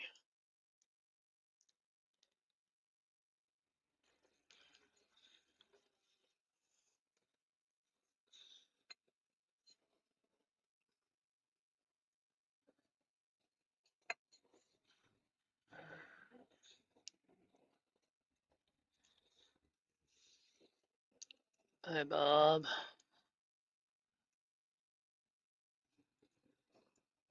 And into a meeting, and I'll have my guy Jason.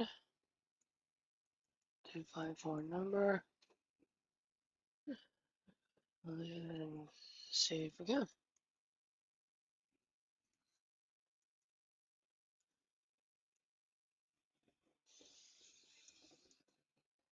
Oh, no fail.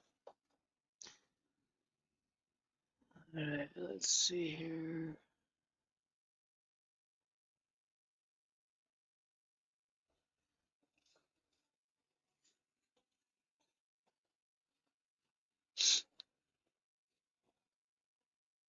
This is her representative as Facebook.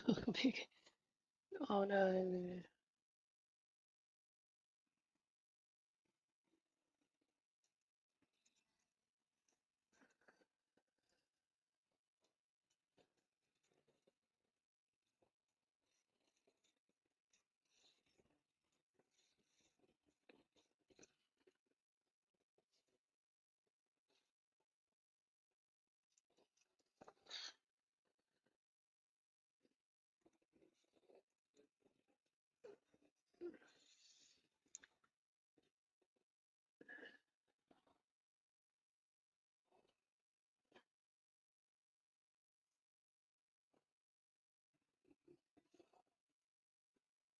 Let me see if Jason is making calls right now.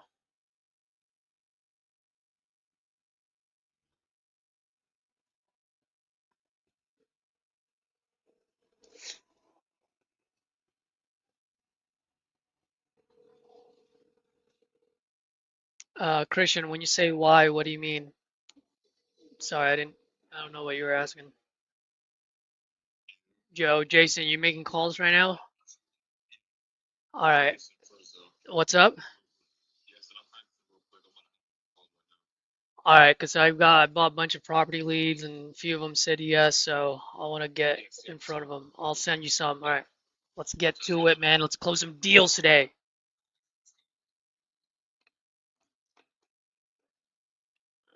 Let's see.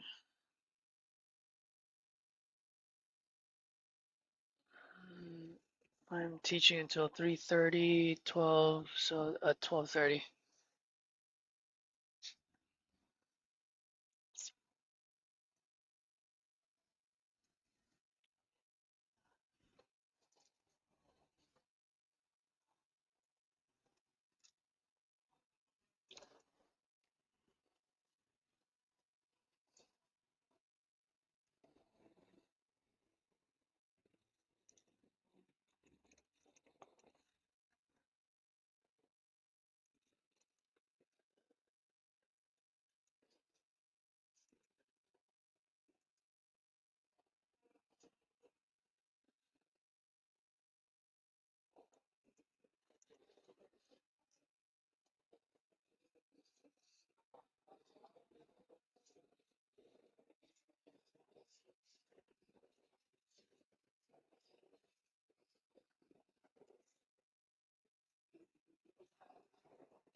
All right, let's see who's Dawn. Where is Dawn from? Steven. Where is Steven from?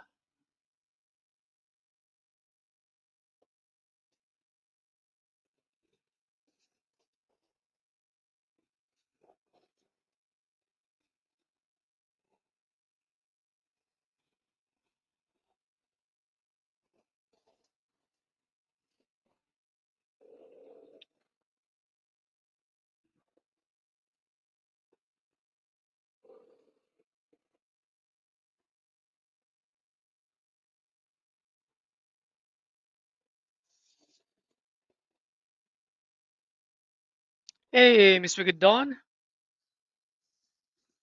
Hey, Dawn. Good afternoon. Caesar here. Just calling about your property on where is this? I just lost it. 1923 West Main. Yes, looks like you filled out a form on my site. Looks like you're looking to Yeah. sell this property. Yes, I sure am. Oh, wonderful. I'm glad I called, sir. How much you looking to get for this? I got it listed for 69, Oh, you have it but listed. on Marketplace. Okay. But after I saw what y'all had on there, I said, well, I'll see if I can sell it some kind of way. All right. Well, how I much saw you y'all. looking to get for it? Oh man, whatever I can get, you know. Okay. Yeah, I saw y'all. I and saw by the y'all. way, just to let you know, I am a little bit different from other folks. What I mean by that is a lot of folks like to lowball for the sake of lowballing. I actually do like to give as much as I absolutely can. That being said, Uh-huh. I also have to be fair to my business at the same time. Hopefully that Uh-huh. makes sense. So when I ask how much you're looking to get for it, I just want to make sure that, if I can help you out, usually those are the best deals that I have under my belt when I'm able to help folks out. Um, so what got you looking to sell this property? How you say again? What got you looking to sell this property?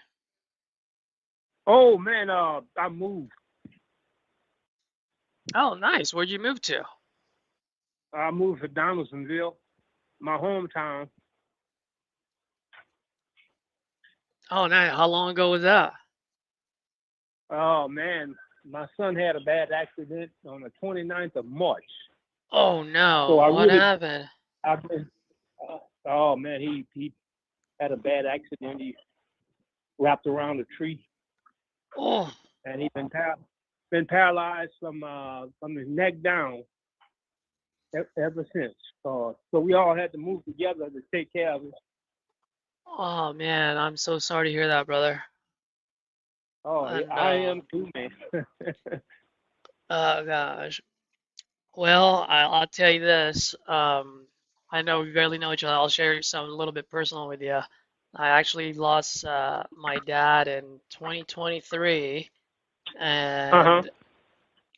and I haven't really dreamt of him or anything like that at all. And he passed on April 6th, and it's around the corner. And I actually dreamt of him last night, man. We had a great conversation. So I woke up this morning, I was pretty happy, and the reason I'm sharing that with you is because it sounds like you're a great father and you're doing what you need to do for your kid, you know? So I gotta commend Thanks, you for man. that. Appreciate it. Absolutely. Whether we do business or not, man, I'm glad I was able to have a chat with you, and hopefully I can help you out here. And if I can, great. If not, hopefully I can be a free resource for you. Does that sound fair? Uh-huh. Oh yeah, man, that sounds good. Gotcha, gotcha. Okay, so do you own this outright, right? Or do you owe any money on this? Do I own it outright, you said? Yes. Yes. Uh-huh. Got it. Okay. All right. And if you don't mind me asking, I mean, what are you trying to accomplish by selling this property here? What am I what? I was just asking what are you trying to accomplish by selling this property here? Oh, I just need to get rid of it, man. I'm living almost three hours away from it, Mm-hmm. and I really can't do nothing with it Can't because rent it most out, of my or time, huh? say you can't rent it out, or That still could be a hassle too.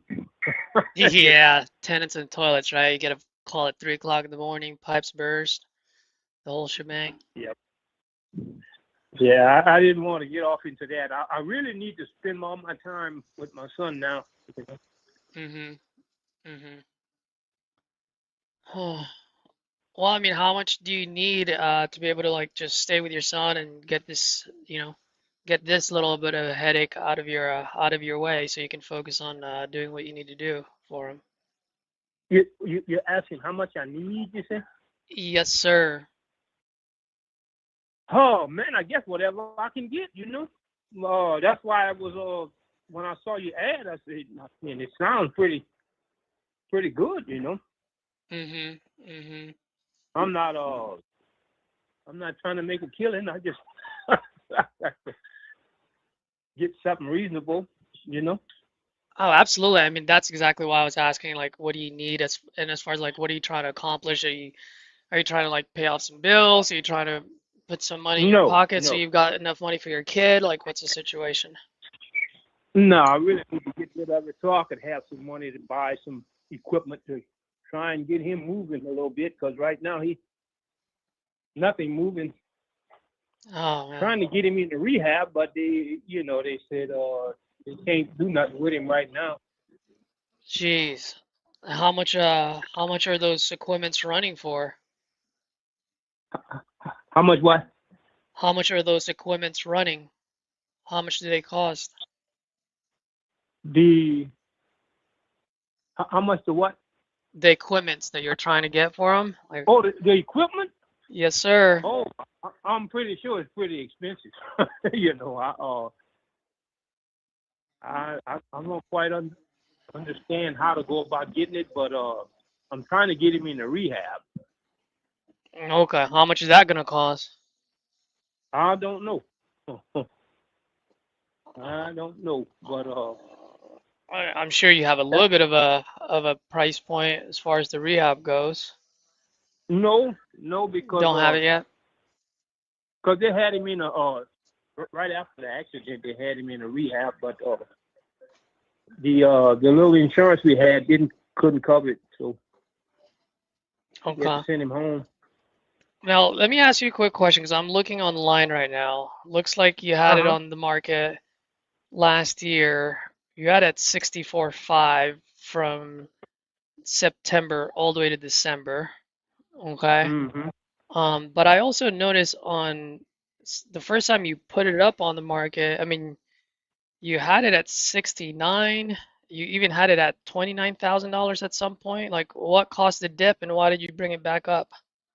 So I was trying to sell just the mobile home, Uh-huh. and I figured I'd rent the property or sell the property afterwards. Mm-hmm. But that just about had it sold twice, but it fell through.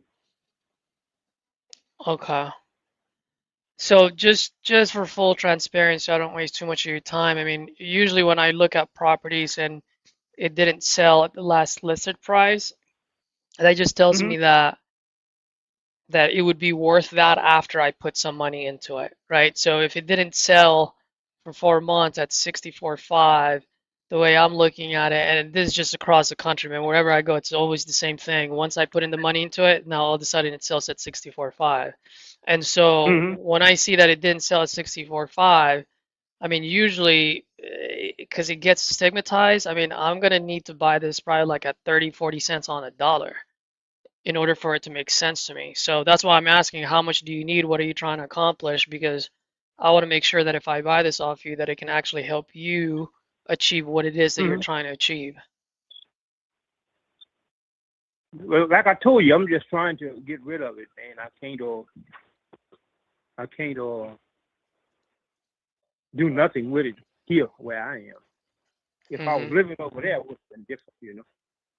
Well, let me ask you this. I mean, if I close on this by the end of the month, so let's say in the next what is that, 21 days, Uh-huh. I pay all the closing costs, no realtor fees. I buy it as is, so you don't have to worry about fixing anything, and I just put the money in your account 3 weeks from today. I mean, what's the best, what are you looking to get? I don't know, man. What can I get? What can I get where you could accomplish what you're trying to accomplish, you know? And that'll tell me there if I can do it.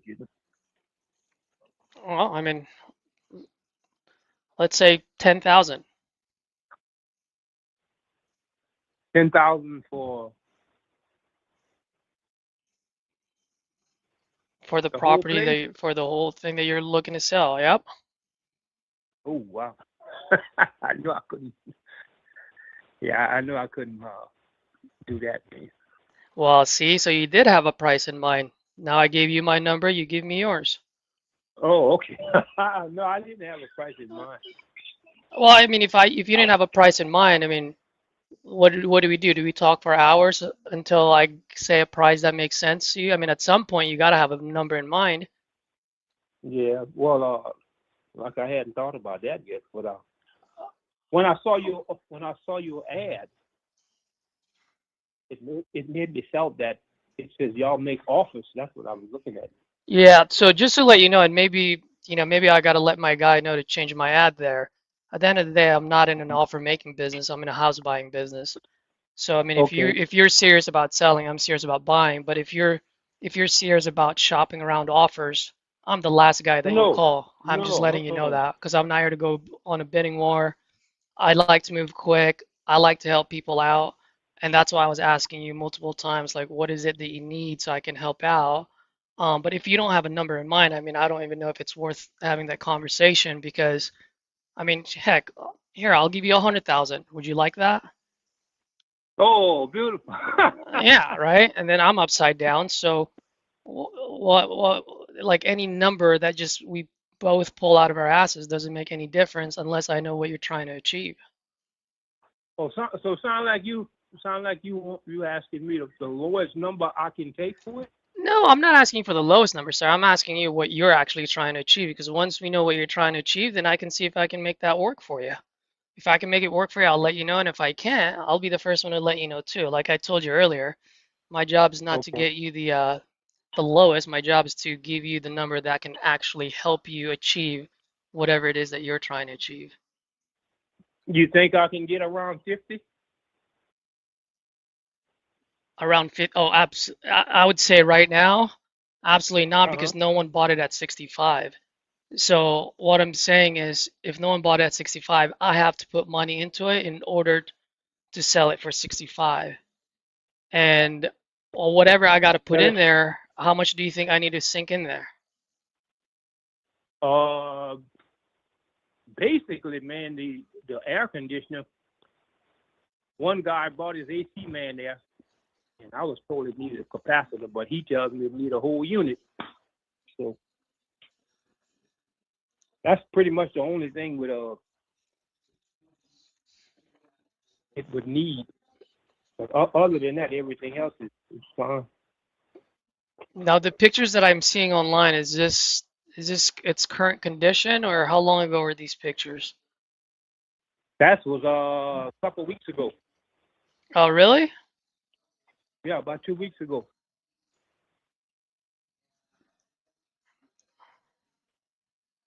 All right, give me It's one it's second. and it's 2 acres of land, Mm-hmm. and the mobile home. It's not a real old mobile home. It's a 17 mobile home. And how many bedrooms and bathroom is this? 3 bedrooms, 2 baths, 3 bedroom, 2 bath. and it got a good sized shed also. All right. Just bear with me for a second.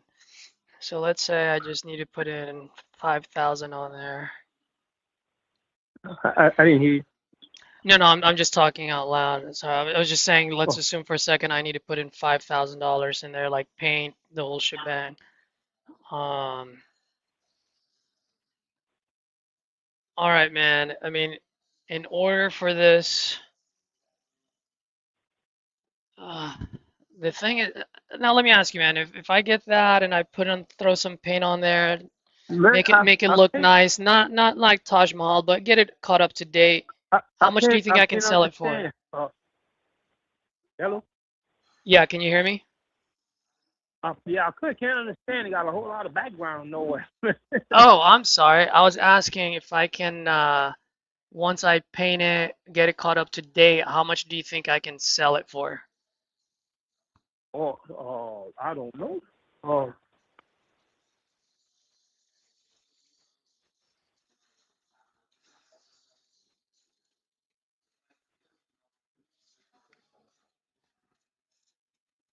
Hello? I'm here. Okay. I didn't hear you. I didn't know if you were talking or not. Um, yeah, just looking at it, sir, like looking at what's selling in the area and what's sold, I think the most that I can sell this for is anywhere between 40 to 50 after I fix it. Um, Hmm. so, I mean, if you need the money and you need it quick in order for me to just keep the lights on, I'm gonna need this in the low 20s. I'm not understanding what you're saying. I can't Oh, can you hear me can't really now? hear. Yeah, but I hear a lot of noise, background noise. That's why I can't understand what you're saying. All right, let me call you from my cell phone. I'm calling you from my CRM. Let me call you back from my cell phone, and it's gonna be a 415 number as well. Okay. All right. Okay. Anyway.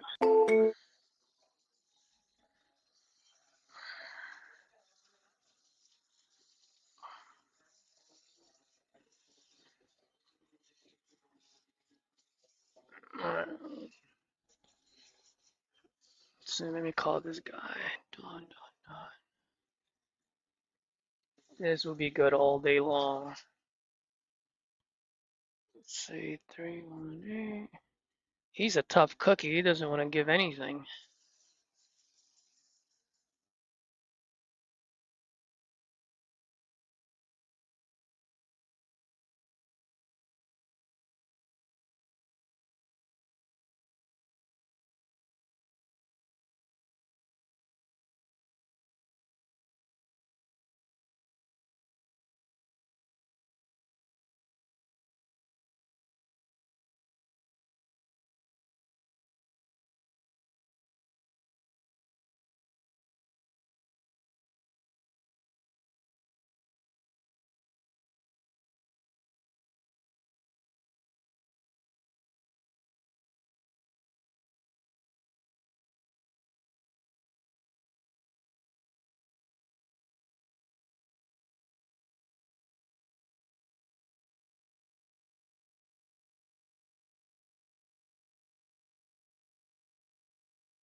How much is a little bit?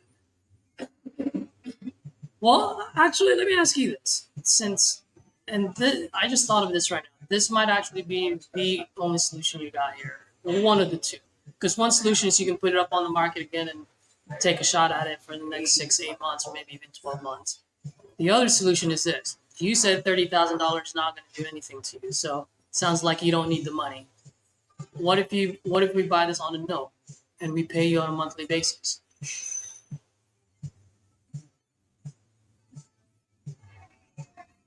Let's say I come closer to your number, right? We go closer to your number. We get closer to your price point. Now, instead of paying you cash, which you obviously don't need, since $30,000, you don't even bat an eye at it. What if I pay you on a monthly basis?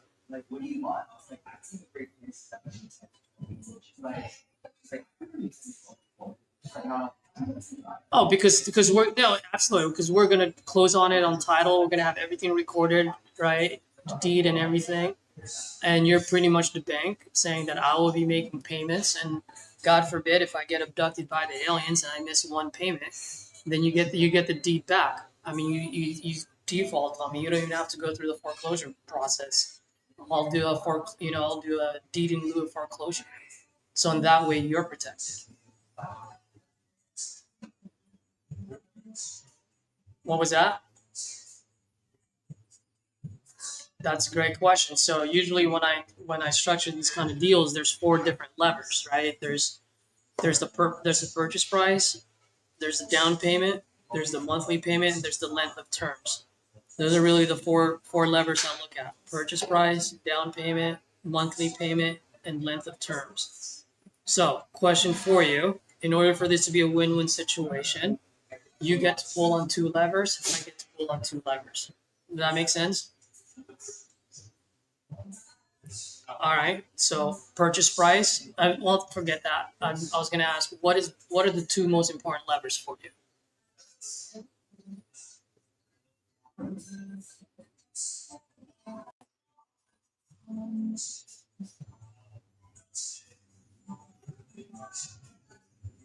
I mean, do you want what's important to you? Purchase price, down payment, monthly payment? Okay.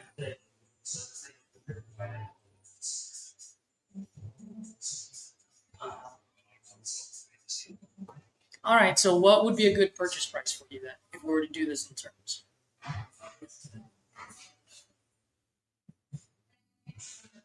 All right. What if we do 40?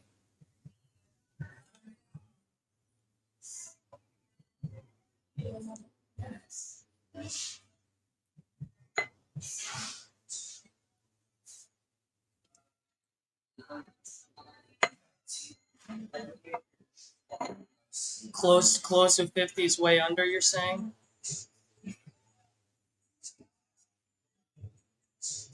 All right, so then let's assume for a second, I gotta run my numbers, so let's assume for a second I agree on 50,000 for you. Let's say purchase price is 50. Would you be happy with that? All right, so you're happy with that. That's one lever for you. Okay, what's the other lever that you'd like to pull on? All right, so I agree on 50,000. Just curious, how much can I rent this place out for?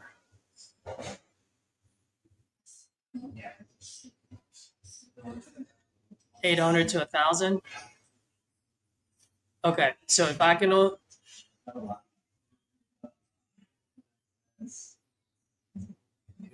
Okay, so based on that, because I can only rent it out for $800 to $1,000, the only way for me to be able to cash flow on this is that I can only afford to pay you $400 a month. Well, anything over 400, I'm upside down. Because, and the reason being is this. If you don't mind, I'll just explain quickly to you. Let's assume for a second. Well, actually, 1,000 is a nice number.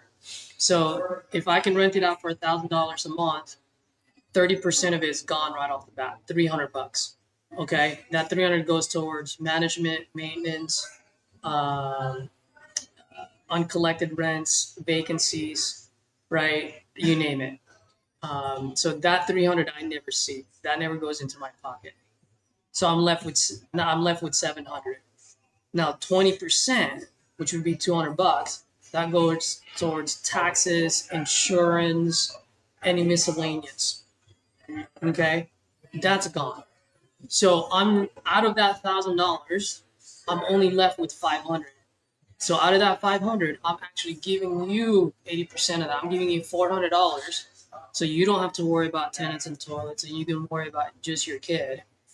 And I'm the idiot who's getting the phone call at 3 o'clock in the morning because the pipes burst, and now I gotta go fix it, and I'm only getting $100 a month. I mean, if I'm buying this on a term, that's what I'm gonna do. I'm just gonna keep it as a rental. I'm not gonna try to fix it and flip it. I'm just gonna keep it as a rental.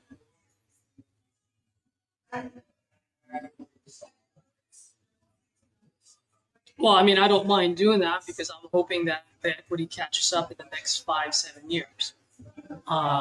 So I don't mind earning just $100 a month, and then watch the equity catches up, and then once the equity catches up, then I go ahead and either refinance it or sell it. Either way, once that happens, your note gets paid first.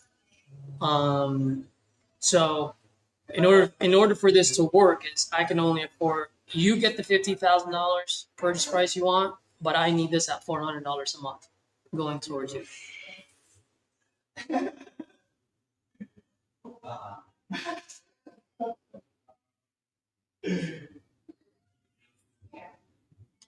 Well, sir, I'm trying to work with you here. I mean, can't have your cake and eat it too, you know?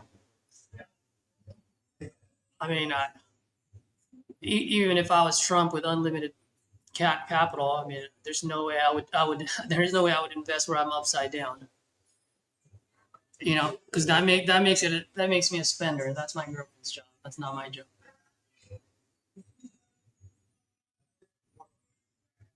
That's what I'm saying. So, I mean, let me ask you. I mean, if you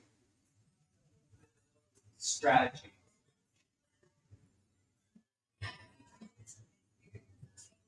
oh, absolutely. I mean, I'm making offers, so I'm doing what the ad says.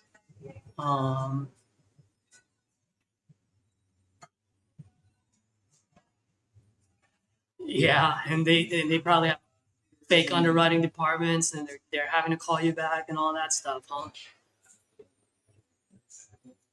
Oh, nice. Look at that.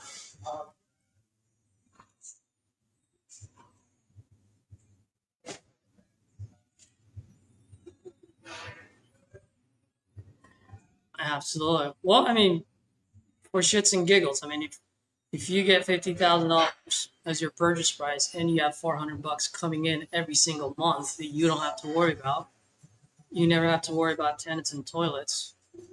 Doesn't that help you out? And does that work?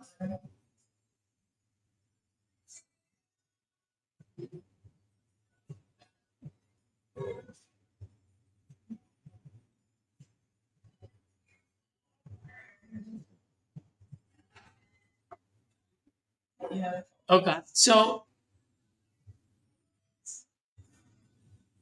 And then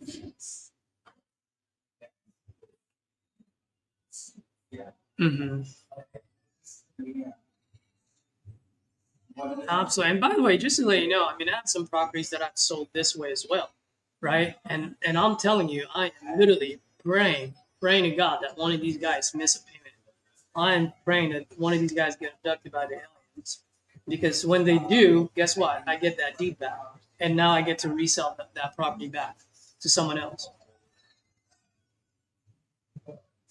Well, I know. So if you're not, then you want to get a clean cash. Well, I mean, you're gonna have to take a little bit of. If someone's offering you speed and convenience, there's a price for that. You can't have speed and convenience and have the maximum value either.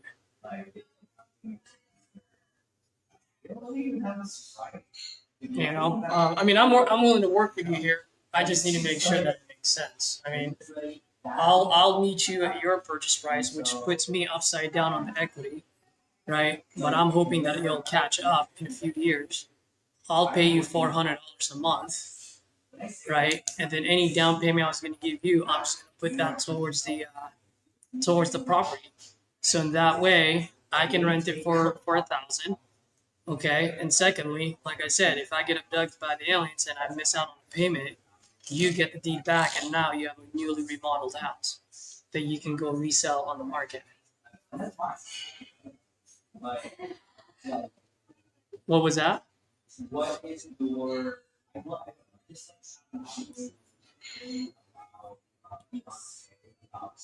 Well, I mean, I'm trying to give you a clean out at 20. You don't want to take it, so yeah. All right. Well, I understand. Well, Dawn, sounds like we're not gonna make any deal here, but if you do change your mind, let me know. I'm more than happy to revisit. Only thing I gotta tell you though, if you come back to me later, this is not I'm not trying to put a pressure on you, but I always make decisions based on data points and what I can see. And if you come back to me later, that means no one bought your property at the price point you want. So just know that's going to be a data point that I'll be looking into as well. I'm gonna stab myself like that. All right. It makes sense to me. Does it make sense to you? Absolutely. You have a wonderful day. Okay. Thanks. I don't know why you couldn't hear me, guys. All right. Let me go back to you.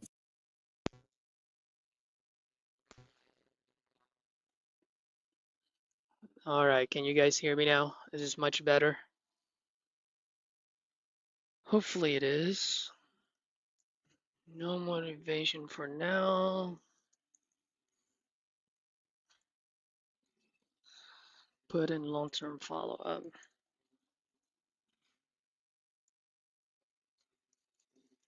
Offered seller finance. 50K purchase price. 0 down.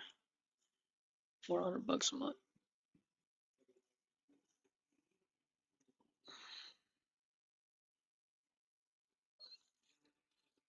All right, so I don't know if you guys heard all that conversation, but if you guys have any questions, feel free to ask.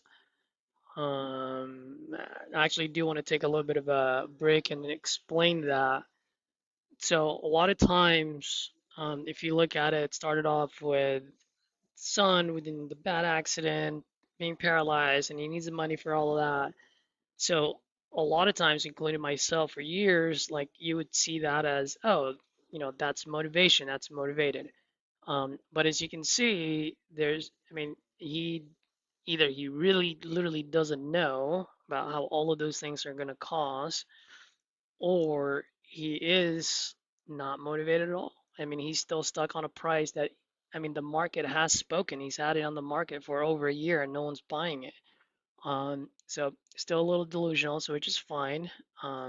It's just the name of the game. But I tried working out with him as much as I can to help him as much as I could. Um, but if it doesn't make sense, it doesn't make sense, and we're not the solution for it.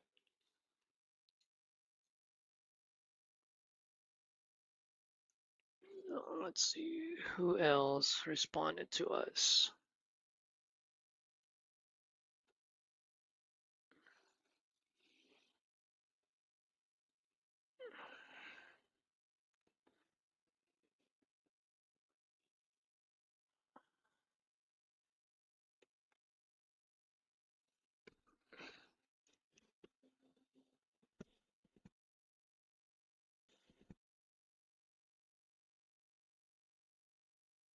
All right, PC connected. Hope you guys can hear me here.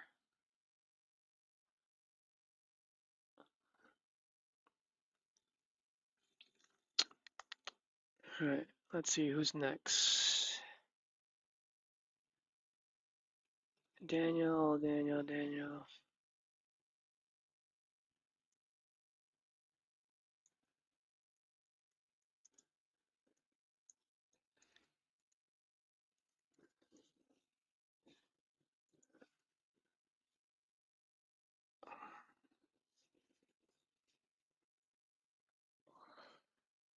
Omar, what's up, buddy? How was the call review in Titanium this morning? I wasn't able to join.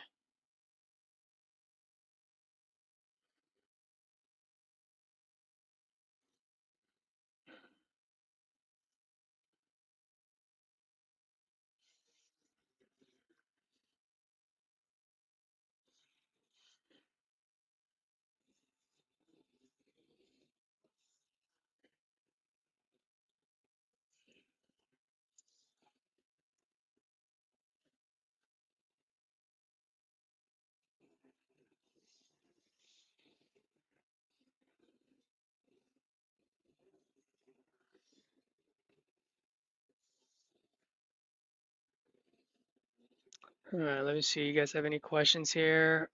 All right. You do Facebook marketing ads. You mentioned they responded to your ad. This all I'm calling today, Christian, are property leads. So, yep. Oh, nice, Beth. Beth, what are your thoughts? I actually want to hear your opinion on that one, Beth, because you do this. You're a complete savage. Love to hear feedback from you in regards to the way I tried pitching seller finance and the whole convo. Feel free to tear me a new one. Let's go. Always here to learn.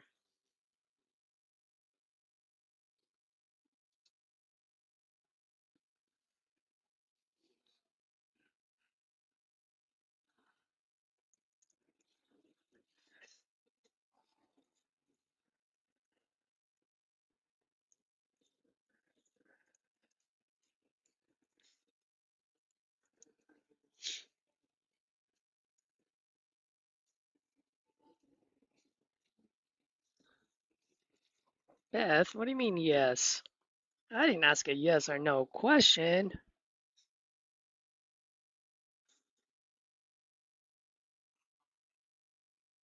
Oof,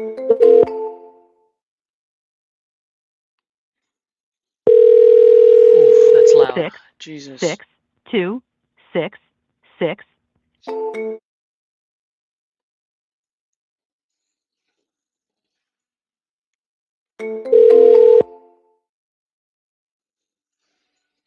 6, 6, 2, 6, 6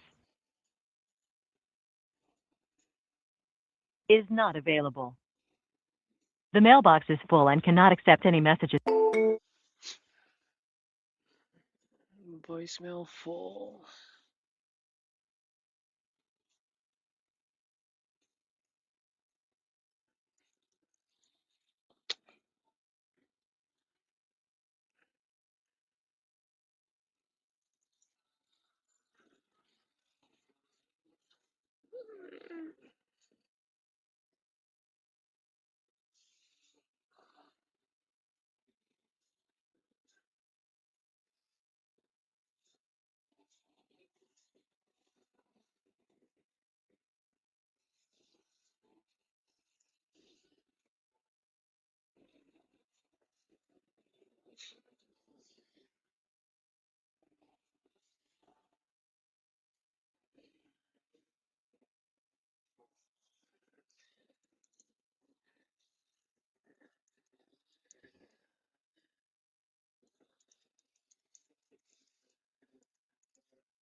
Alright, let's call. Let's call. I think I have other leads I haven't called yet. Let's see what we can do here.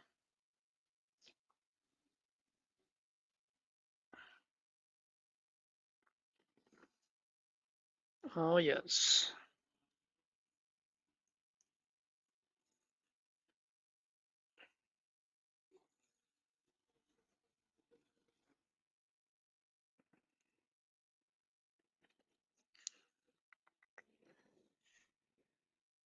Oh, Beth, you're driving. Oh, Beth, you listen to me while you're driving? That's awesome. Thank you.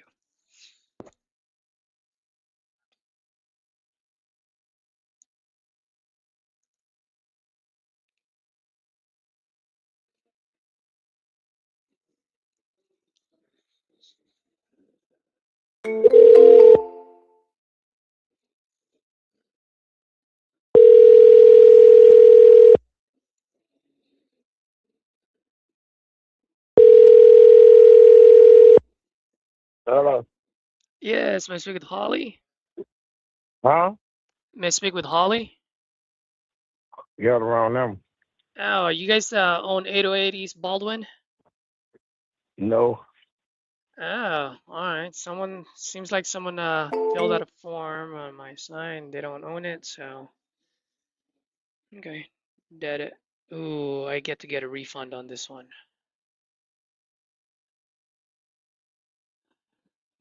Refund request for refund. They don't own this. Okay, I'll deal with that later.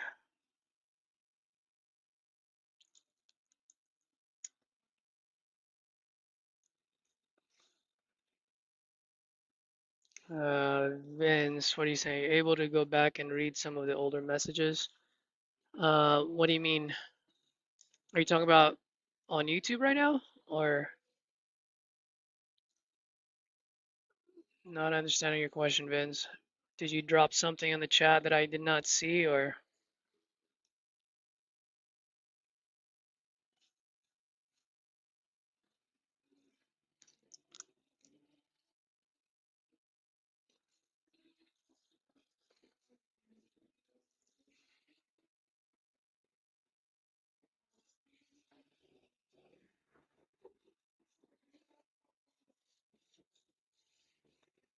what did you want me to look at, Vince? I'm going up.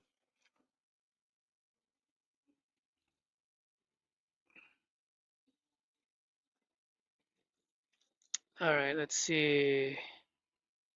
Oh wow, there's a lot here. Okay, let's see here. Vince, I was just following up on a call, got a contract. Heck yeah, let's go, baby.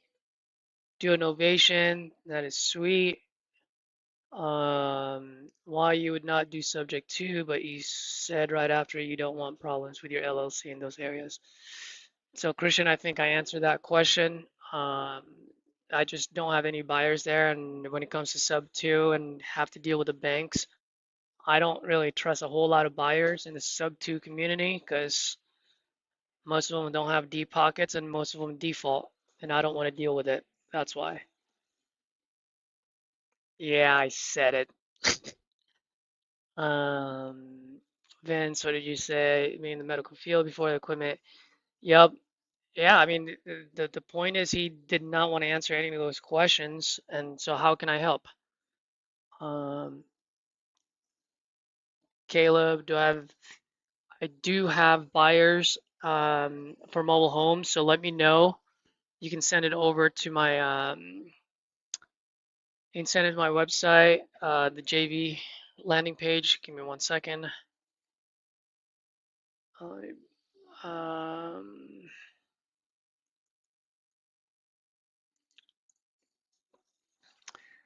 Now, it all depends on the situation. If it's old, if it needs to be fixed, that thing needs to be less than 5,000. If it looks nice and it's newer, maybe we can go all the way up to 15. But usually those deals are pretty tight because you can buy one from this manufacturing company for 30 to 40,000, brand new, and they'll ship it anywhere. So you just want to make sure you get at the right price.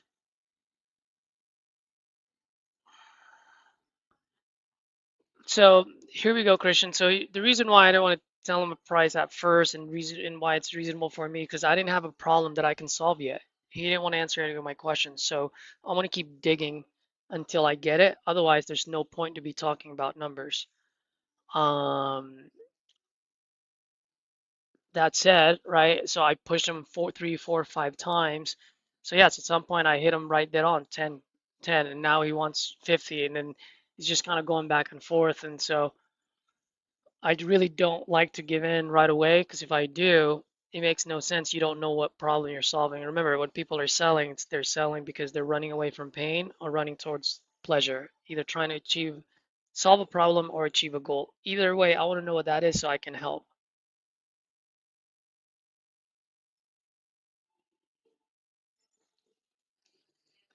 Um, Hopefully that makes sense, guys. All right, let's get right to it. I still have a little bit of time to make calls.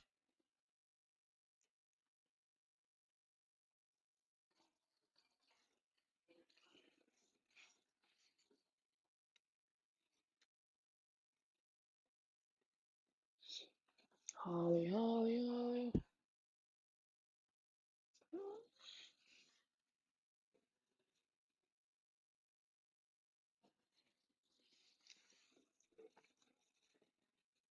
Where the heck is Wedgefield? Oh no, South Carolina. Uh, eh.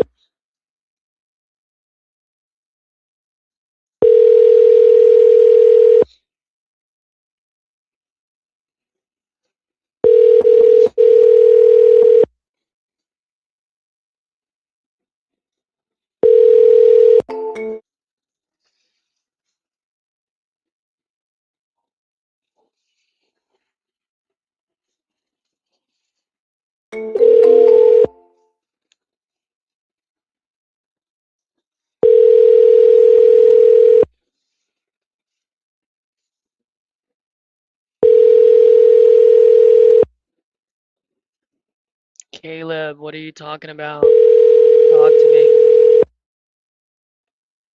Oh, is that the mobile home?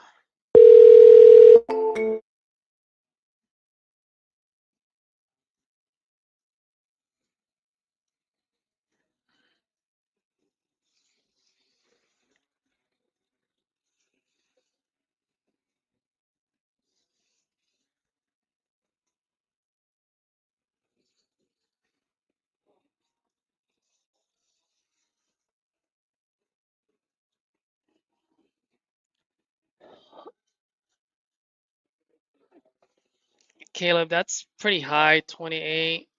What you want to do, Caleb, is go on Facebook, put in his city, and then just go on Facebook Marketplace, put in his zip code, and then look for mobile homes there. So take a look at how much mobile homes are selling. That's how you can comp it. Um, and if you see a bunch of them at that price point and it's been sitting there for a long time, then obviously you know you're overpriced. Um, so let's say they're all selling at 25 or they're on 25, but they're not moving. It's been sitting there for a long time. Well, then if you were to put it on Facebook Marketplace, then you obviously want to undercut everyone. So you probably want to put it at 15 or 19 so that investors will look at your mobile home versus theirs.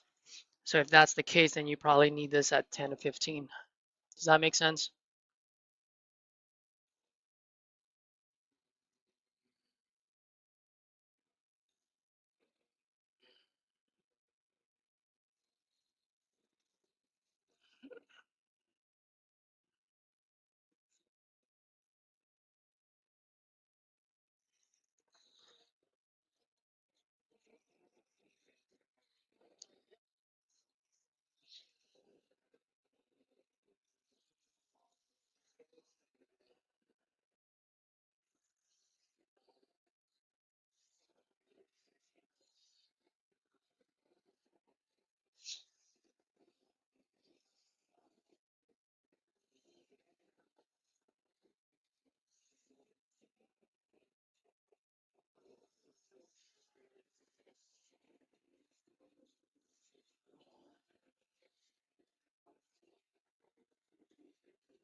Let's call Dan and see.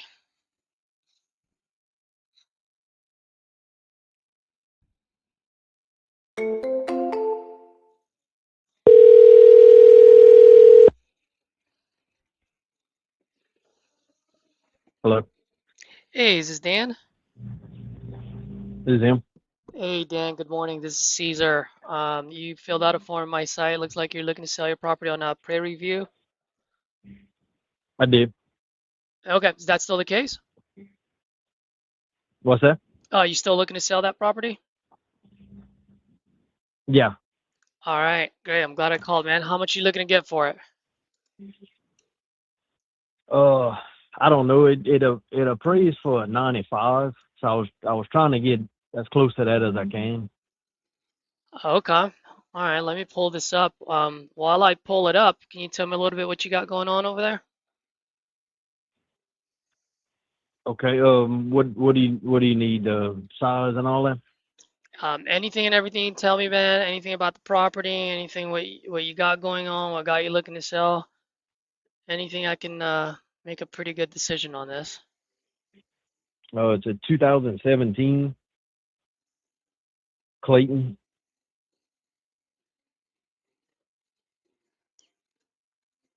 What was that?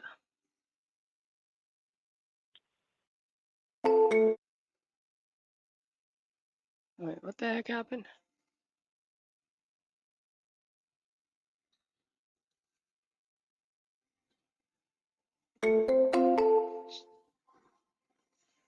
Your call has been forwarded to voicemail. The person you're trying to reach is not available.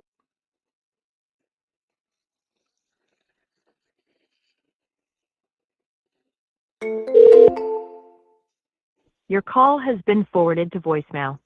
The person you're trying to reach is not available. At the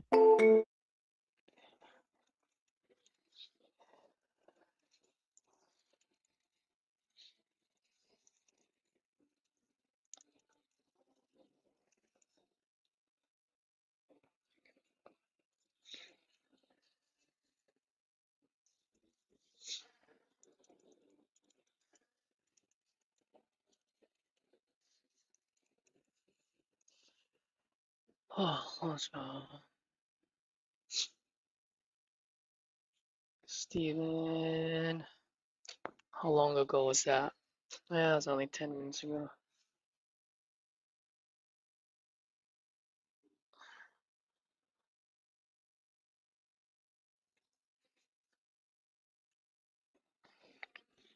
All right, Beth, what did you say? Great job explaining. Oh, okay. Thanks, Beth. Appreciate you.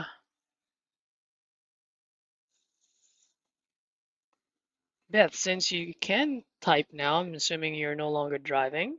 I mean, how do you explain it? I'd love to hear how you get your seller finance going, since I know you do, you sell them on seller finance, if I'm not mistaken. I don't know if you buy them, but drop it on the chat. I'd appreciate it. Always looking to learn for new ways of explaining the same thing.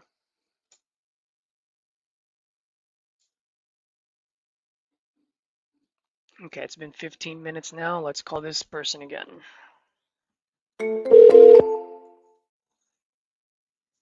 I mean, you guys can't hear all that noise in the background, right? Or can you? 6, 2, 6, 6.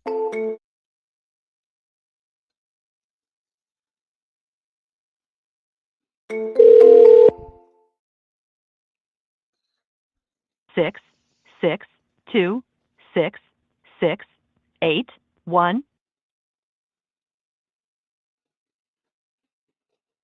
The mailbox is full. I am putting this guy on a drip campaign now.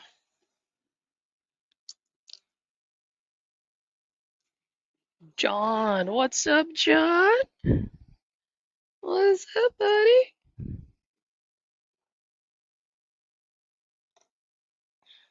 This sniper for hire. Oh, he's calling live. You guys know who Sniper for Hire is? This guy is amazing. I love John. John Motzenbacher.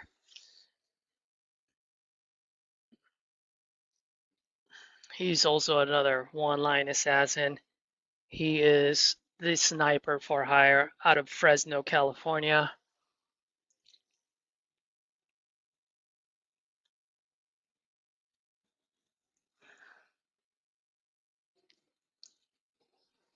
All right, he's on the phone with the seller live right now, so I'm comping for him.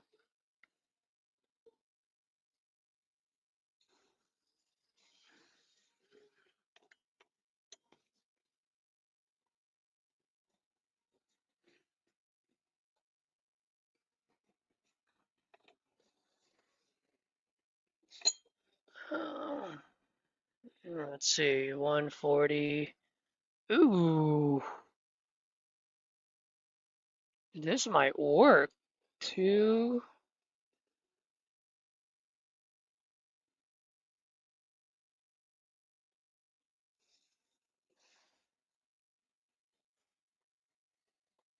274. 2, 6. 8, yup. Mid 200s ARV.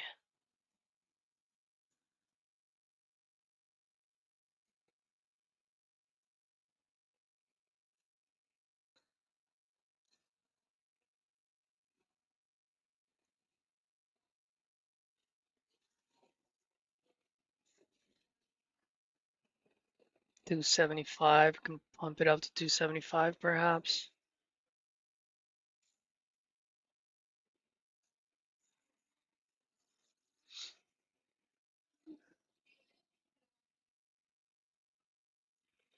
One, two, three, South 12.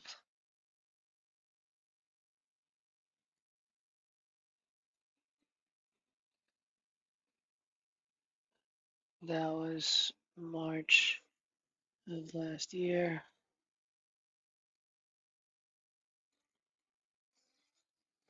So 250K to be safe.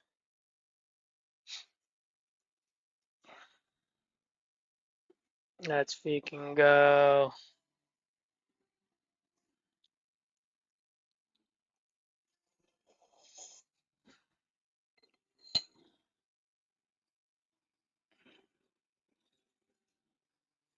Let's see, Vince, what did you say?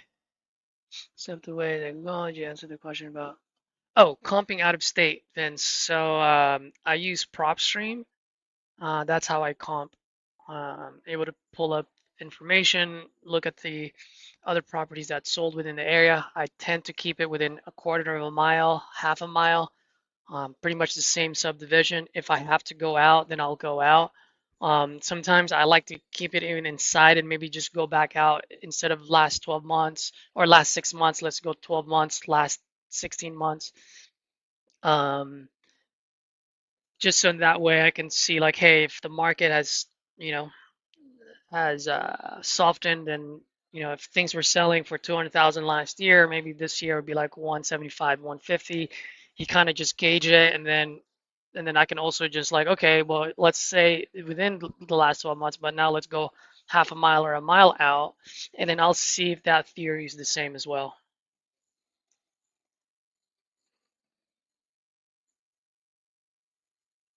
Oh, nice, Vince. It's a good way to do it. Buy sub 2, sell on seller finance. Yep, definitely wrap it. Yep, Privy and PropStream, they're about the same. I mean, Privy might actually be better for non-disclosure states like Texas, from what I've heard.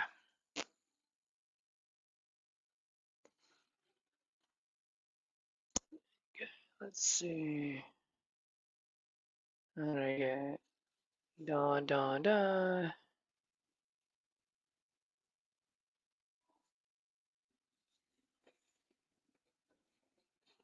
Oh, why did this thing send them? He's on a long-term follow-up. The heck? Why did I put him on first attempt?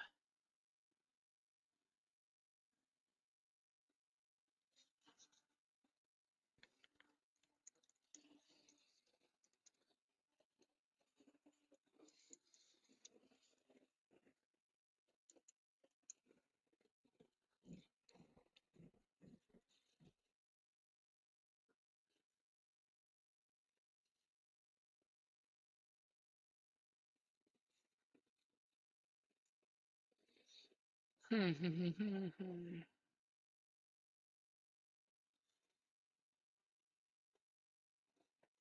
right, let's call Sean out of Louisiana.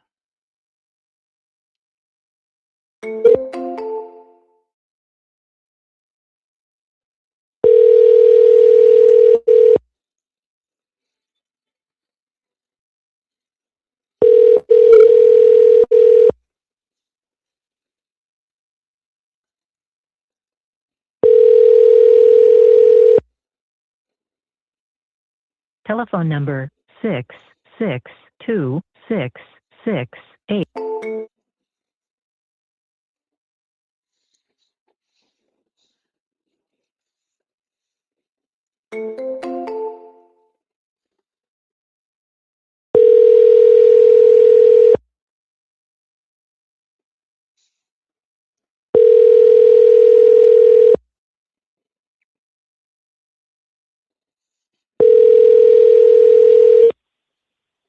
Hello, Yes, may I speak with Sean?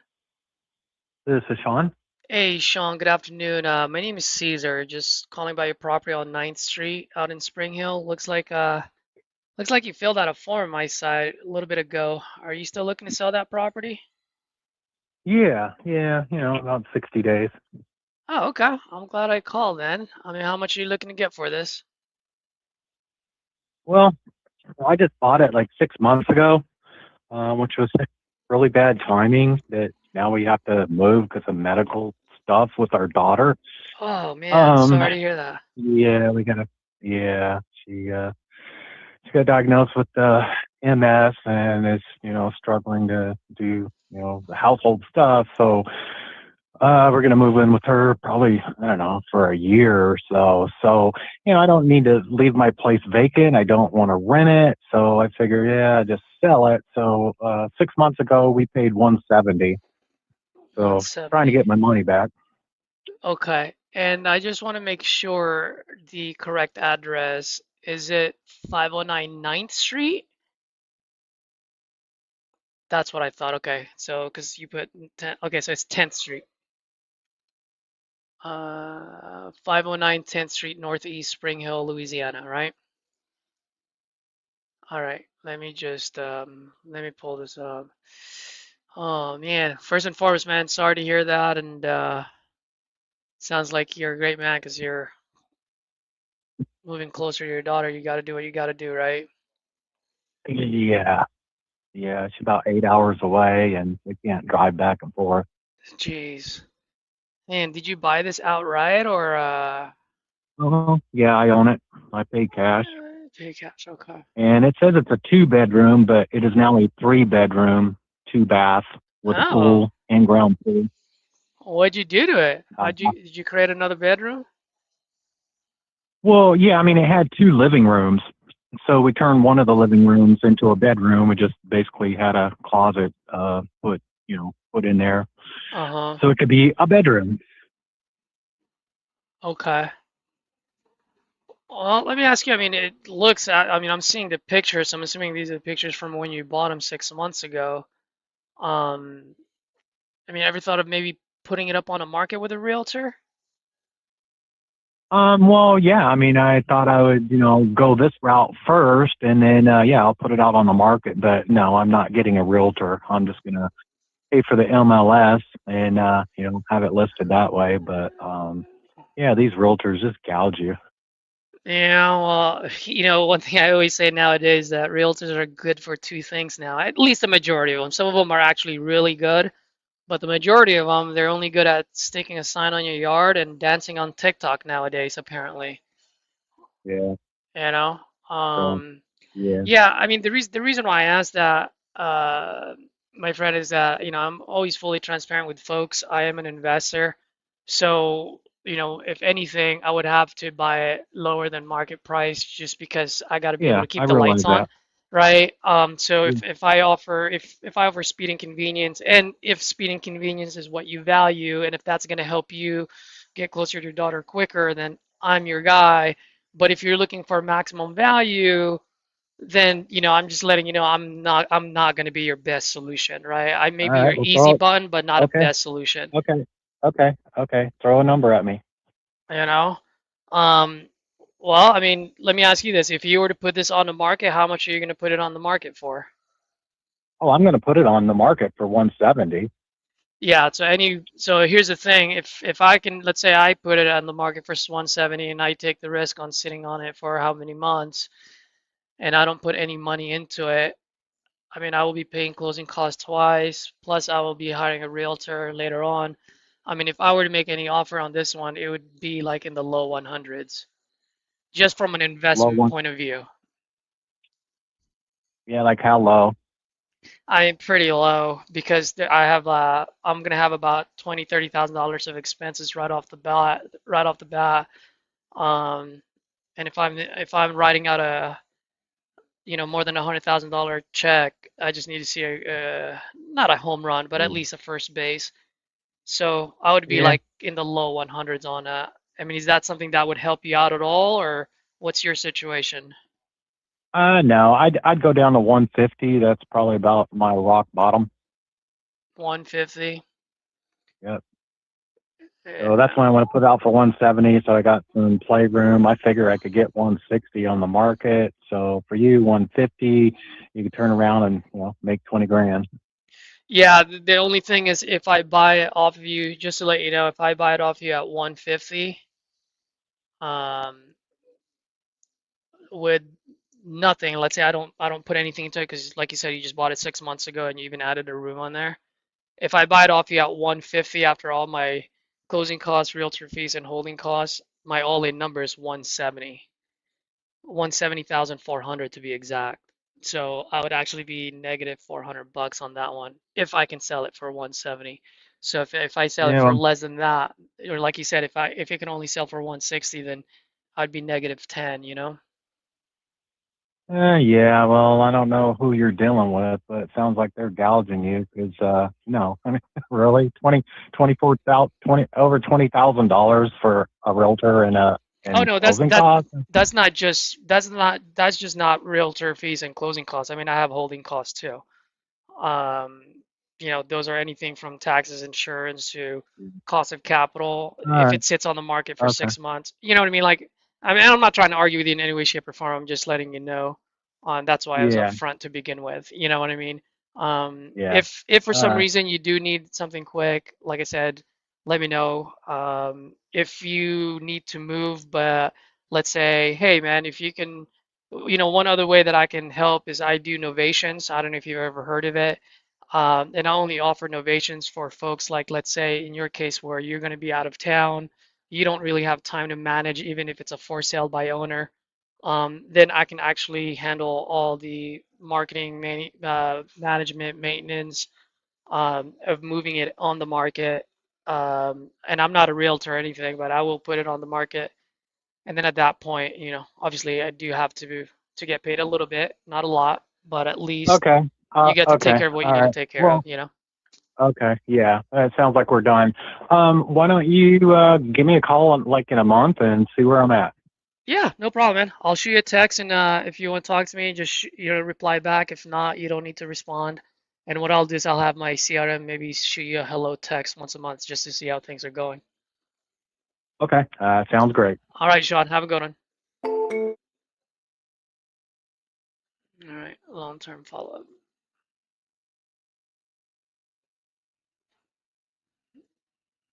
That's not bad. At least that was a quick call, so I like that. All right, you guys have quite a bit on there. Privy, started Propelio, perfect. This is close. Yeah, exactly, JT. It just doesn't make sense. Not motivated yet. Yep, exactly. You guys got it.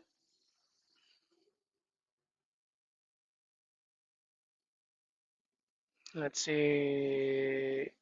That was. How long was that? It's a 7-minute call.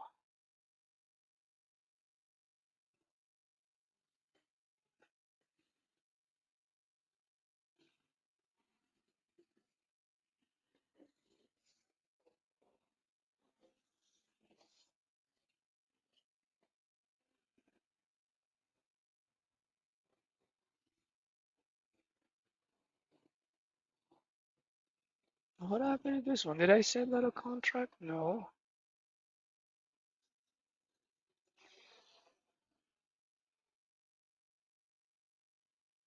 Oh, this is the guy that I'm waiting for his pictures. Okay, let's see. Let me send him a text. This is the guy I was looking for.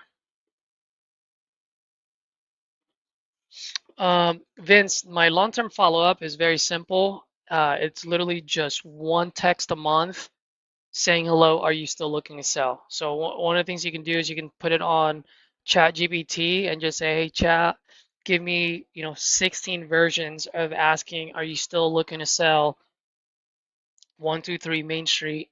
And I want this to be, less than 100 characters, and I want these to be funny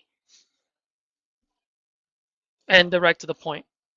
And then I just have that, and literally it just goes boom, send out a text, wait 30 days later, send out another text, wait 33 days later, send another text, wait 28 days later. You know what I mean? Like it'll just send them a text once a month for the next 16 months.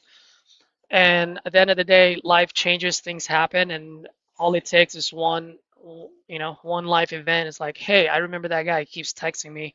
I'm gonna go ahead and do that. JT, which lead? The one that I just talked to? I think I was close, bro. You really want that one?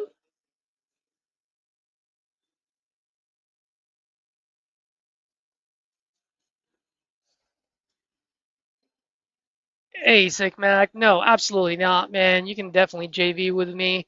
Just FYI, as everyone that's been watching me here know, I'm a straight up acquisition guy. So if you're looking for a dispo, I definitely do have folks um, within TU that does dispo.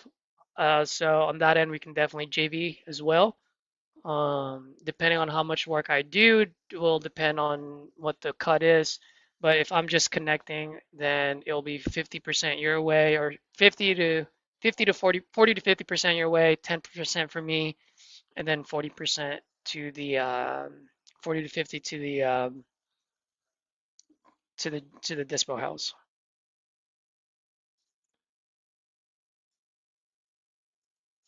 And I just dropped my link there. This is where you'll drop your info and what you want to JV with.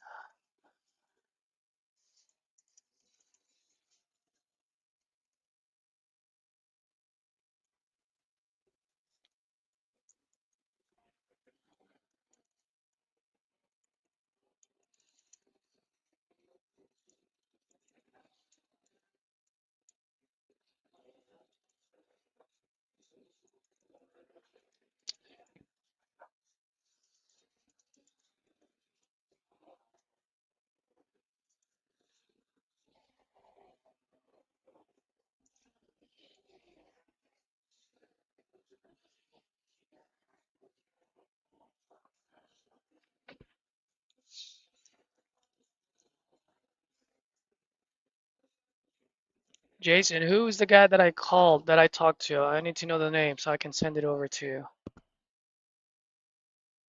Because I just put him on long-term follow-up, dude.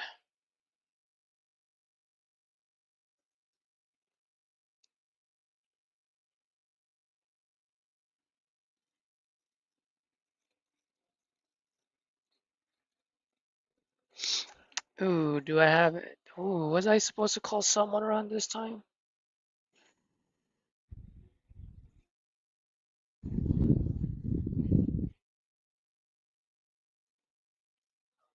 Oh, nice. My 11:30 canceled on me. Okay. Oh, this gal.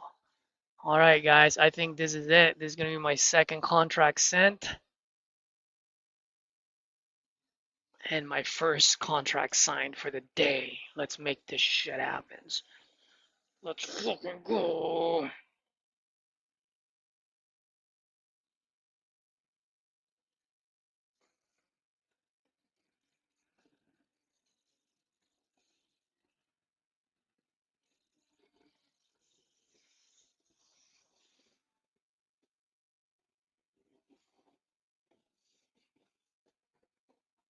Yeah, what did she say? Let me just listen to Hello? this. Hey, this is Melly. I'm sorry? Yeah, and you speak with Melly, like your daughter drive. Oh yeah, she said anytime afternoon. Okay, so let's call her.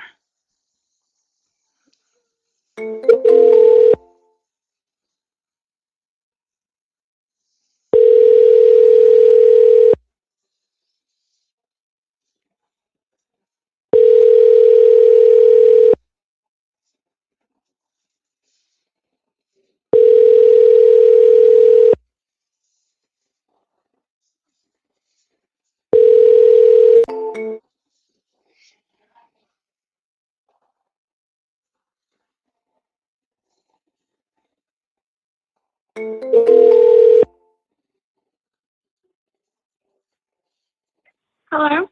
Hey, Melly, good afternoon. It's Caesar. I spoke with you earlier today. You asked me to give you a call after 12 p.m. So just checking if, Yes. Hi. how are you doing? I'm doing great. How are you? Oh, I'm doing great. Thank you for asking. So, yeah, I'm calling because it looks like you filled out a form on my site sometime last night or this morning, about property on Donna Drive. You still looking to sell that property? Donna Drive. Yes. Awesome. Okay. And how much are you looking to get for this one? We're honestly looking at like 290-ish. 290-ish? Mm-hmm. All right, let's see. You say do you own this property or, My husband. I'm sorry? My husband does. Oh, all right. I'm sorry. You know what? I had someone text me back earlier and it seemed like it was like a power of attorney kind of deal and I just kind of crossed the wires there, so I Oh, apologize. no, no, no, Yeah. no. That's I was like, No, no, no, no. yeah, yeah. Okay, Like, gotcha. no. He would do it all. He just works like over 80 hours a week. So Oh, I kind of just call, get all the information, and then I'll make the decision, then he'll just sign away. got it, got it. Okay. Well, he sounds like me then. I mean, I do work quite a bit. What does your husband do? He's a lineman, so he kind of he works out there on the power lines and stuff like Power that. lines? Yeah, one of my good Yeah. buddies, Tyler, out of Ohio, he was a lineman for years and messed up his back, and now he's a real estate investor, and he absolutely loves it. It's like, man, I don't have to get up on there Nice. anymore. You know, just Yeah. See, my husband, he's the boss, so he kind of doesn't go up there anymore. He used oh, to, but now yeah, he's one of the boss, so he doesn't have to. So he's a foreman now, which is like the next step up, but most people don't understand. So I'm just like, he's a lineman because yeah, yeah, they yeah, yeah. still have an idea what that is. So they're like, oh, okay. Absolutely. Well, I used to sell insurance up in the Bay Area in California, so I had a lot of my clients were actually longshoremen and Hmm. foremen as well. So I get it. Okay, so 290-ish is what you guys are looking to get for it. Yeah, because that's technically what we owe. Like, I know we got it appraised at like 330, Hmm. and there's nothing wrong with the house. Like, it's move-in ready. Um, but yeah. Yeah, I mean, if you don't mind me asking, I mean, it sounds like I'm looking at some of the pictures here. I'm assuming this is when you guys had it on the market. It's moving ready. It looks nice. What got you guys looking to sell? We purchased another property, and we just don't. There's tenants currently in there, and we just don't. We just decided we didn't want to deal with the rental like landlords. It's just not something we decided we wanted to do. We wanted to sell the house originally, but we Uh-huh. were looking to sell like in mid-November, which nobody's buying during the holidays. So we're like, okay, we're gonna have to wait. Yeah. Huh. Yeah, it's definitely move-in ready. There's tenants currently in there. And are those tenants on a year lease? Are they month to month, or what's the Yeah, situation there? they're on a year lease. Okay, and how much are they paying? 19. 1900. Yeah. Uh, Let me ask you, because you said you owe how much on this? Um. Oh, we owe 284. I'm so sorry. You owe 284, and if you Yeah, don't, I we're mean, looking to get just what we owe. We don't want to make nothing out of it. There's yeah. equity in there, but we don't care about it. How much? How much is your guys' PITI? What is that? Yeah, like your monthly mortgage plus insurance plus taxes. It's 25.7. I'm sorry? It's 3.2. It's 500. Sorry, I was reading a message on a 3-bedroom.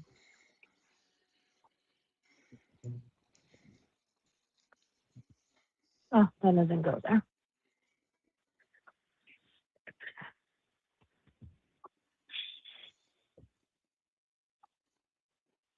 Okay, hello? Yeah, can you hear me? Oh, yes, I can. I just didn't. You said you were reading another message, so I wanted to give you Oh, some no, time. no, no, no. No, this isn't yours. It's 2,500 a month. Oh, you're paying 2,500 a month, and the tenants are only paying 1,900 a month. Yeah. Okay, so you're upside down $600 a month on this. Yeah. That's the reason why you don't want to do this, huh? Like you just want to, cause. No, that's not the reason why, because we didn't care. The reason why is we didn't want it. So we bought a house, but our ultimate goal is to buy land, and we've been seeing some really great prices on some land. But my husband doesn't want to buy land while we still have the other house. So he's like, we need to sell that house before we can purchase some land. Let's see here. Let me just look. I mean, I think the only potential solution that I may have here, hold on.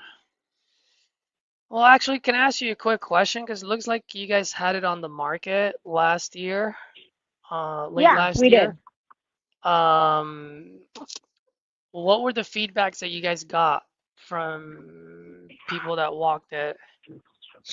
So they loved it. There was no issues. The only thing was like they wanted to negotiate a little bit on pricing and like incentives. And we were just like, I don't know why we didn't do it. We were just like, we had more people interested than we had for it.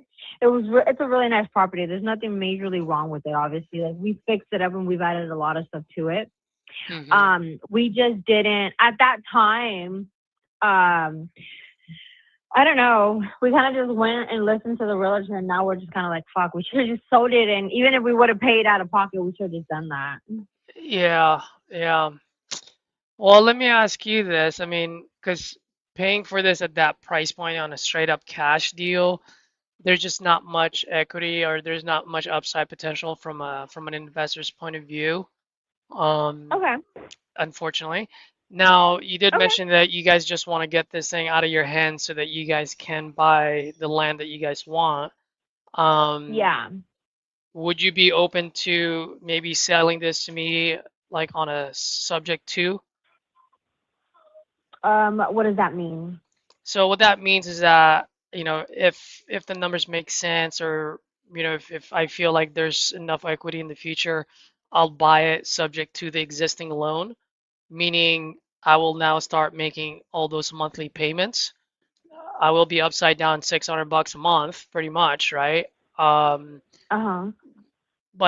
I just, by the way, before I go into it, I forgot to ask you one question, and I'm sorry, I'm all over the place today, but how much is you guys' interest on this? How much is what? Your interest on your mortgage. I think it's a 6.625. Oh, 6.25. Okay. Yeah, we bought like in 24. It wasn't like the best, but we were first time homeowners, so we're like, yeah, let's buy a house. Yeah, absolutely. And now we bought another house with a lower interest rate, but we bought it VA. Oh, okay. Is this on a VA loan, or is this a FHA loan? No, that one's a FHA, yeah.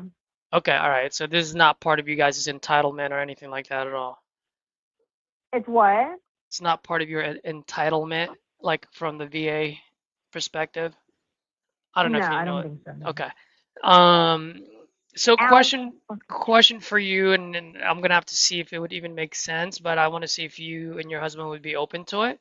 So buying it subject to is just saying, hey, look, we're gonna keep it.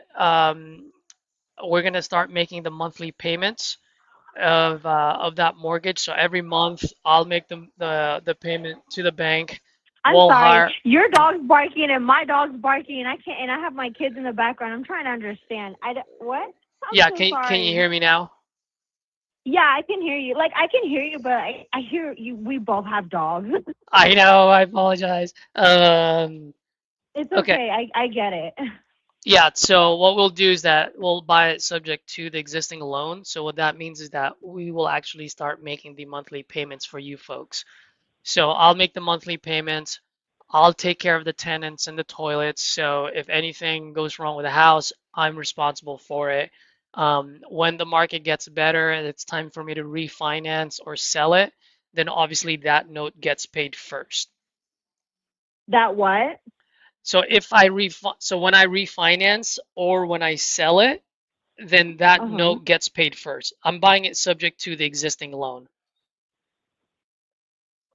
Okay. So, but okay, so you would just take responsibility for it, but you're not gonna buy it just yet. No, I mean I'm buying it because I'm the one that's making the payments moving forward. If we were to make a deal here. So all it is, so I'm trying to explain in the most simplest form. The loan does stay under your name, and I start making the monthly payments. Okay. That's what it is. But So that way, there would be like a contract and everything, so you can't just like back out or be like, oh, oh, I don't want to anymore, a right? 100%, man. If I miss like one payment, let's say I get abducted by the aliens and I miss one payment, you guys get it back. And so Okay. Well, if I I don't. I if don't I want it do, back. yeah, I know. And by the way, if I were to do But this, I get it. I wouldn't want you to do it because I wouldn't want to give it back to you because I am going to put in some, I'm going to invest some capital into it, whether that's to fix it a little bit here and there. So in that way, my goal is to be able to refinance it or sell it as quickly as possible. It's just at Yeah. this moment, there's no point for me to buy it cash because I would be upside down right now. But if Yeah. I Yeah. can own a house pretty much for $600 a month, right? Because I'm paying the 25 and then the 19 is coming in. Hey, I'm more than happy to take the risk on that one, and I'll probably refinance it anywhere between the next 3 to 7 years, just depending on what the market does. Yeah. And also, like honestly, it's in a great neighborhood, and it's right by Samsung. So I think it will like it's gonna expand. It's gonna be worth so much. Yeah, yeah. So And I it's mean, I'm sorry. Go ahead. no. It's good condition. So how? So what happens if you don't refinance or you don't buy it? You don't do something like what happens then? Well, a couple of things. One, I definitely want to refinance or sell it because I don't really want that 6.25% interest rate. I want to get I out of don't that as blame you. quickly. I want to get out of there as quickly as possible. But let's assume for a second that the interest rate keeps going up and 6.25 is more favorable. Then I'll keep it for as long as I can until it's favorable for me to refinance it, and I will continue to make the monthly payments. Okay. And then like so. Mm, so how? I'm just trying to understand how it all works. Sorry, that's why like. Oh, no worries, no worries. So what I would do, so for example, I'll make it as simple as possible. If we were to do something like this, like we'll have a subject to agreement saying, hey, look, I'm buying this property subject to the existing loan. Moving forward, I'm going to be making the monthly payments. What I'm going to do also is I'm going to hire a loan servicing agency, right? And so what that Okay. means is every single month, they're going to pull money out of my bank account for 2,500. Okay, and that loan servicing agency will then now pay your mortgage for $2,500 a month. So in that way, if I get abducted by the aliens, right, or if I get Mhm. into a car accident, your mortgage still gets paid. Okay, so each month, Okay. beginning of each month, both you and I will get a notification on our phone saying the mortgage had been paid. Okay. Okay, so that's how that would work. Obviously, we will have that agreement saying that, hey, this is subject to if I miss a payment, you gain it back. You don't have to go through a whole foreclosure process. It'll just be what we call a deed in lieu of foreclosure. In other words, you get it back. And then once again, if I've done any type of renovation to it, you get the benefits of that. And all those months that I was paying your monthly mortgage, obviously that benefits you as well. Yeah. Okay. And then the tenants, they don't get disturbed or anything, right? The tenants don't get disturbed. I mean, they're on a month. I mean, say a 12-month lease, right? So, if Yeah. I mean, at the end of 12 months, if I feel like the market I can charge more, then obviously I'm gonna do what I need to do to make some No, of money. course. No, I just mean like whatever you do then, like I don't care. But I just mean in the time being that they're living there, like they're good. Yeah, as long as, well, let me ask you what you're charging them, which is what, 1900 you said? Is that Yeah. market rate? Yeah. That's like top end, So right? Taylor, yeah, like newer bills they're going for like 21. Okay, so that's pretty much top end is what you're saying there. Okay. Yeah, Yeah, so I so well, I think so. Realistically, our agent, when we were going to sell it and we talked about renting, mhm. she did the numbers and it was coming at like 21, but we did 19 to just be done, you know? To just be done with it. Okay. Now, the tenants that Yeah, you guys because we have were on there, trying to is buy that, our new house. yeah, so the tenants that Is you that guys have what? on there, the tenants you have on there, is that like family member, friends, or is it just a random tenant? No, no, it's just tenants. We didn't want to do family or friends because that's too much problems. Yes, you're absolutely right. You're a smart woman. Um, Yeah, friends, business, that stuff just doesn't work. So we didn't even offer it or anything. yeah, yeah. I mean, at this point, I would probably lean towards just keeping them there. But if I do see the opportunity to actually get it up to 2100, then obviously I'm gonna give them, a good amount of notice. Okay, I'm not yeah, just gonna whatever kick them you out. do. Yeah, No, yeah, like whatever you do when their lease comes to an end, that's completely on you. Like if you renew it and stuff, that's on you. I just want to make sure for the meantime that their leases, their year's not up. I just want to make sure it gets honored. That's all. yeah. I mean, like I said, definitely there's a 99% chance that it will. But if all my realtors are saying, hey, dude, you can actually get a lot more, then obviously like I might have to. But if I do that, I'm always gonna give them like a 30, 60, 90-day note. I'm not gonna be like, hey, you're out on the street. I always say I'm a human being first versus an investor. Okay.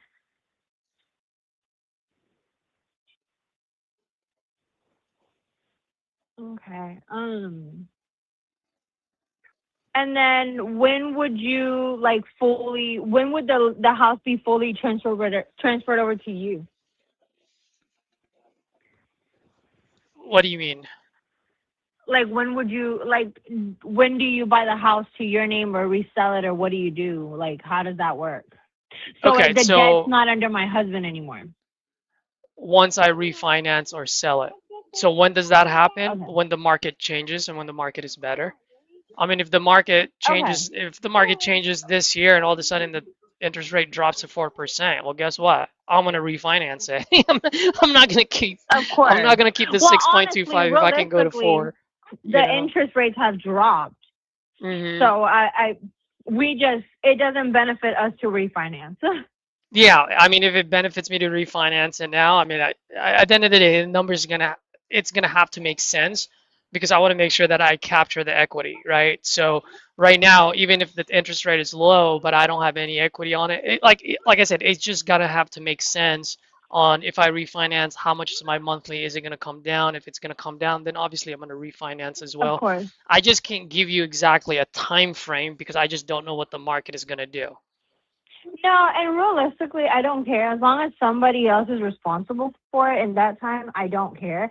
I'm just saying, like, I want to make sure it's not like you're going to have it for like 20 years or something. Like, I don't know. Like, Oh no, obviously it's no. not like that, but I I'm don't not want saying, oh, that. I need it done next month. No, like, I get it. Yeah, I mean the only way that I keep it under your guys' name for 20 years is if all of a sudden the orange guy in the White House changes his mind and all of a sudden it's like 8%.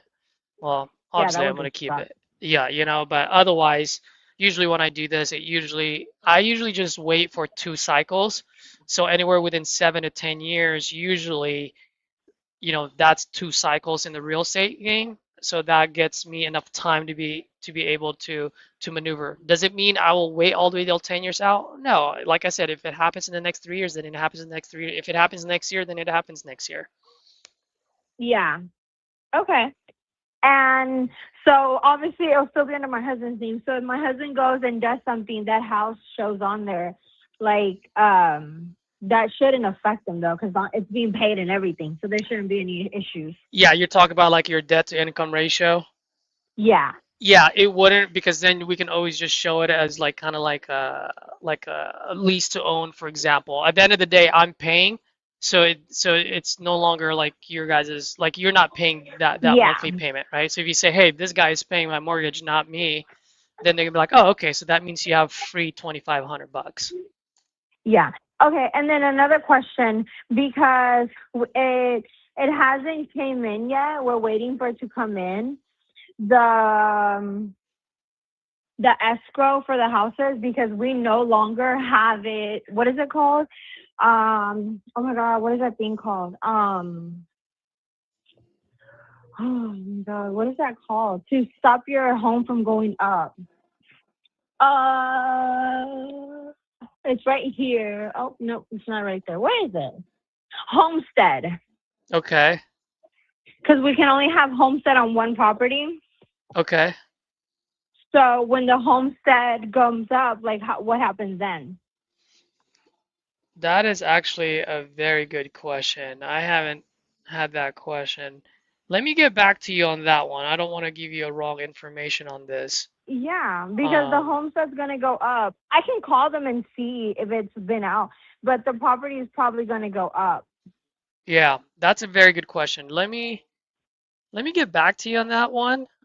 And let me see what I can do on it, okay?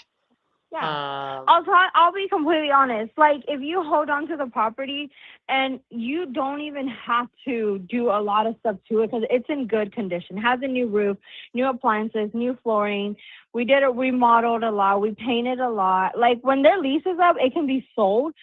But I just don't want to deal with selling in the market at that time. And the rent can go up to, like, I think the max is like 21, 22. I felt bad, and I was trying to get it rented and be done with it because we're buying a new house. I was like, I don't want to deal. I just didn't want to deal with the waiting. Oh, absolutely. I mean, you did a great job. I mean, that's why you you had a renter in there right away because you had a one in front of it instead of a two, you know? Yeah, and the house is in great conditions, honestly. I'm seeing the pictures, yes. If you would have seen when we purchased it, like, it's horrible. And also, if you do sell it traditionally, if you sell the home traditionally, people will care because it's an older house, but it has a lifetime foundation warranty. The whole house has had foundation work, and it's covered for a lifetime. Oh, okay. So that's lifetime something foundation, that new roof. Yeah, new roof, new foundation, new paint, new sheetrock on the garage. The garage was redone. A lot of stuff was done. Got it. Okay. And then the folks that are living there, is it a family? Do they have kids? Do they have pets? Yeah, they have kids, no pets. All right, that's good. Yeah, so the house it's in order. And then, like, if you look at the pictures, the bathroom, my kid's bathroom was pink and stuff. We repainted all that white, so everything's just white. Okay. We thought it was just going to be easier to get everything white versus having it colored. Yeah. So, yeah, everything's white. Okay. But, yeah, I guess I'll just wait for you to answer my question. Yeah, let me get back to you on that one, and then maybe also while I'm doing my homework, maybe have a conversation with your husband to see if that's something you guys would be open to, and if you guys are, then we can. I don't think he'll be opposed to it because we're not being responsible for it, and that's his thing. He doesn't want to do something else while he still has something that he has to pay on, you know? Exactly. And I think, and that's the reason why I came up with this potential solution for us, because then it makes sense for me, right? Because then I get to play the waiting game. It only costs me $600 a month to own a house, and you guys don't have to worry about it, and you don't have to worry about tenants and toilets. Yeah.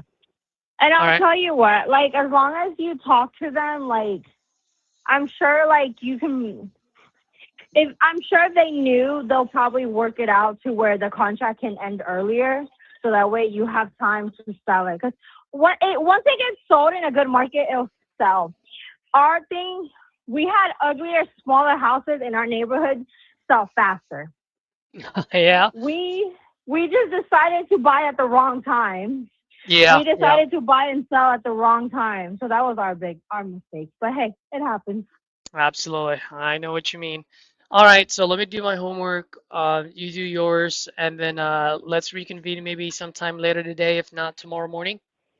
Yeah, sounds good. I'll be here. Thank you. Wonderful. Thank you. Bye-bye. Bye-bye.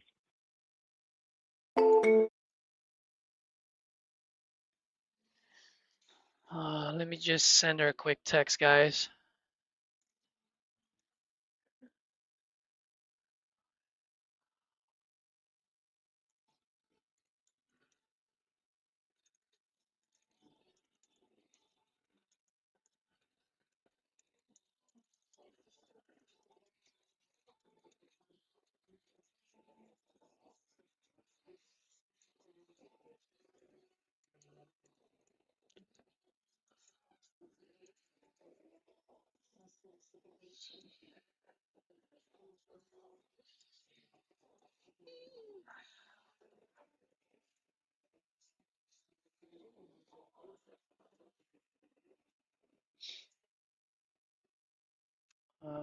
Why does it do this?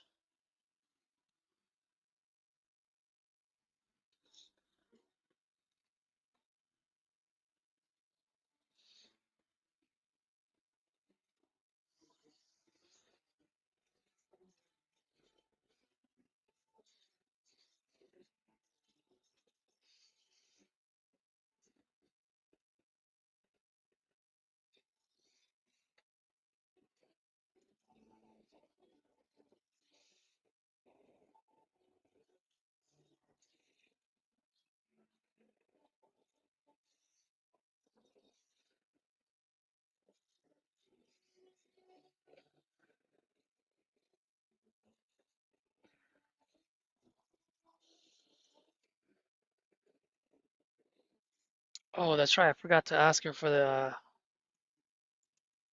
I completely forgot.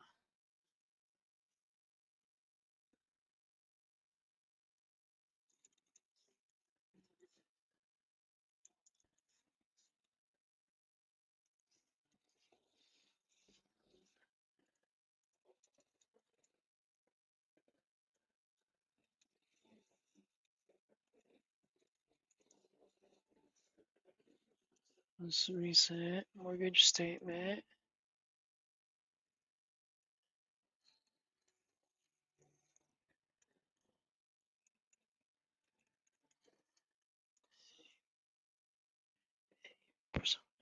Personal info.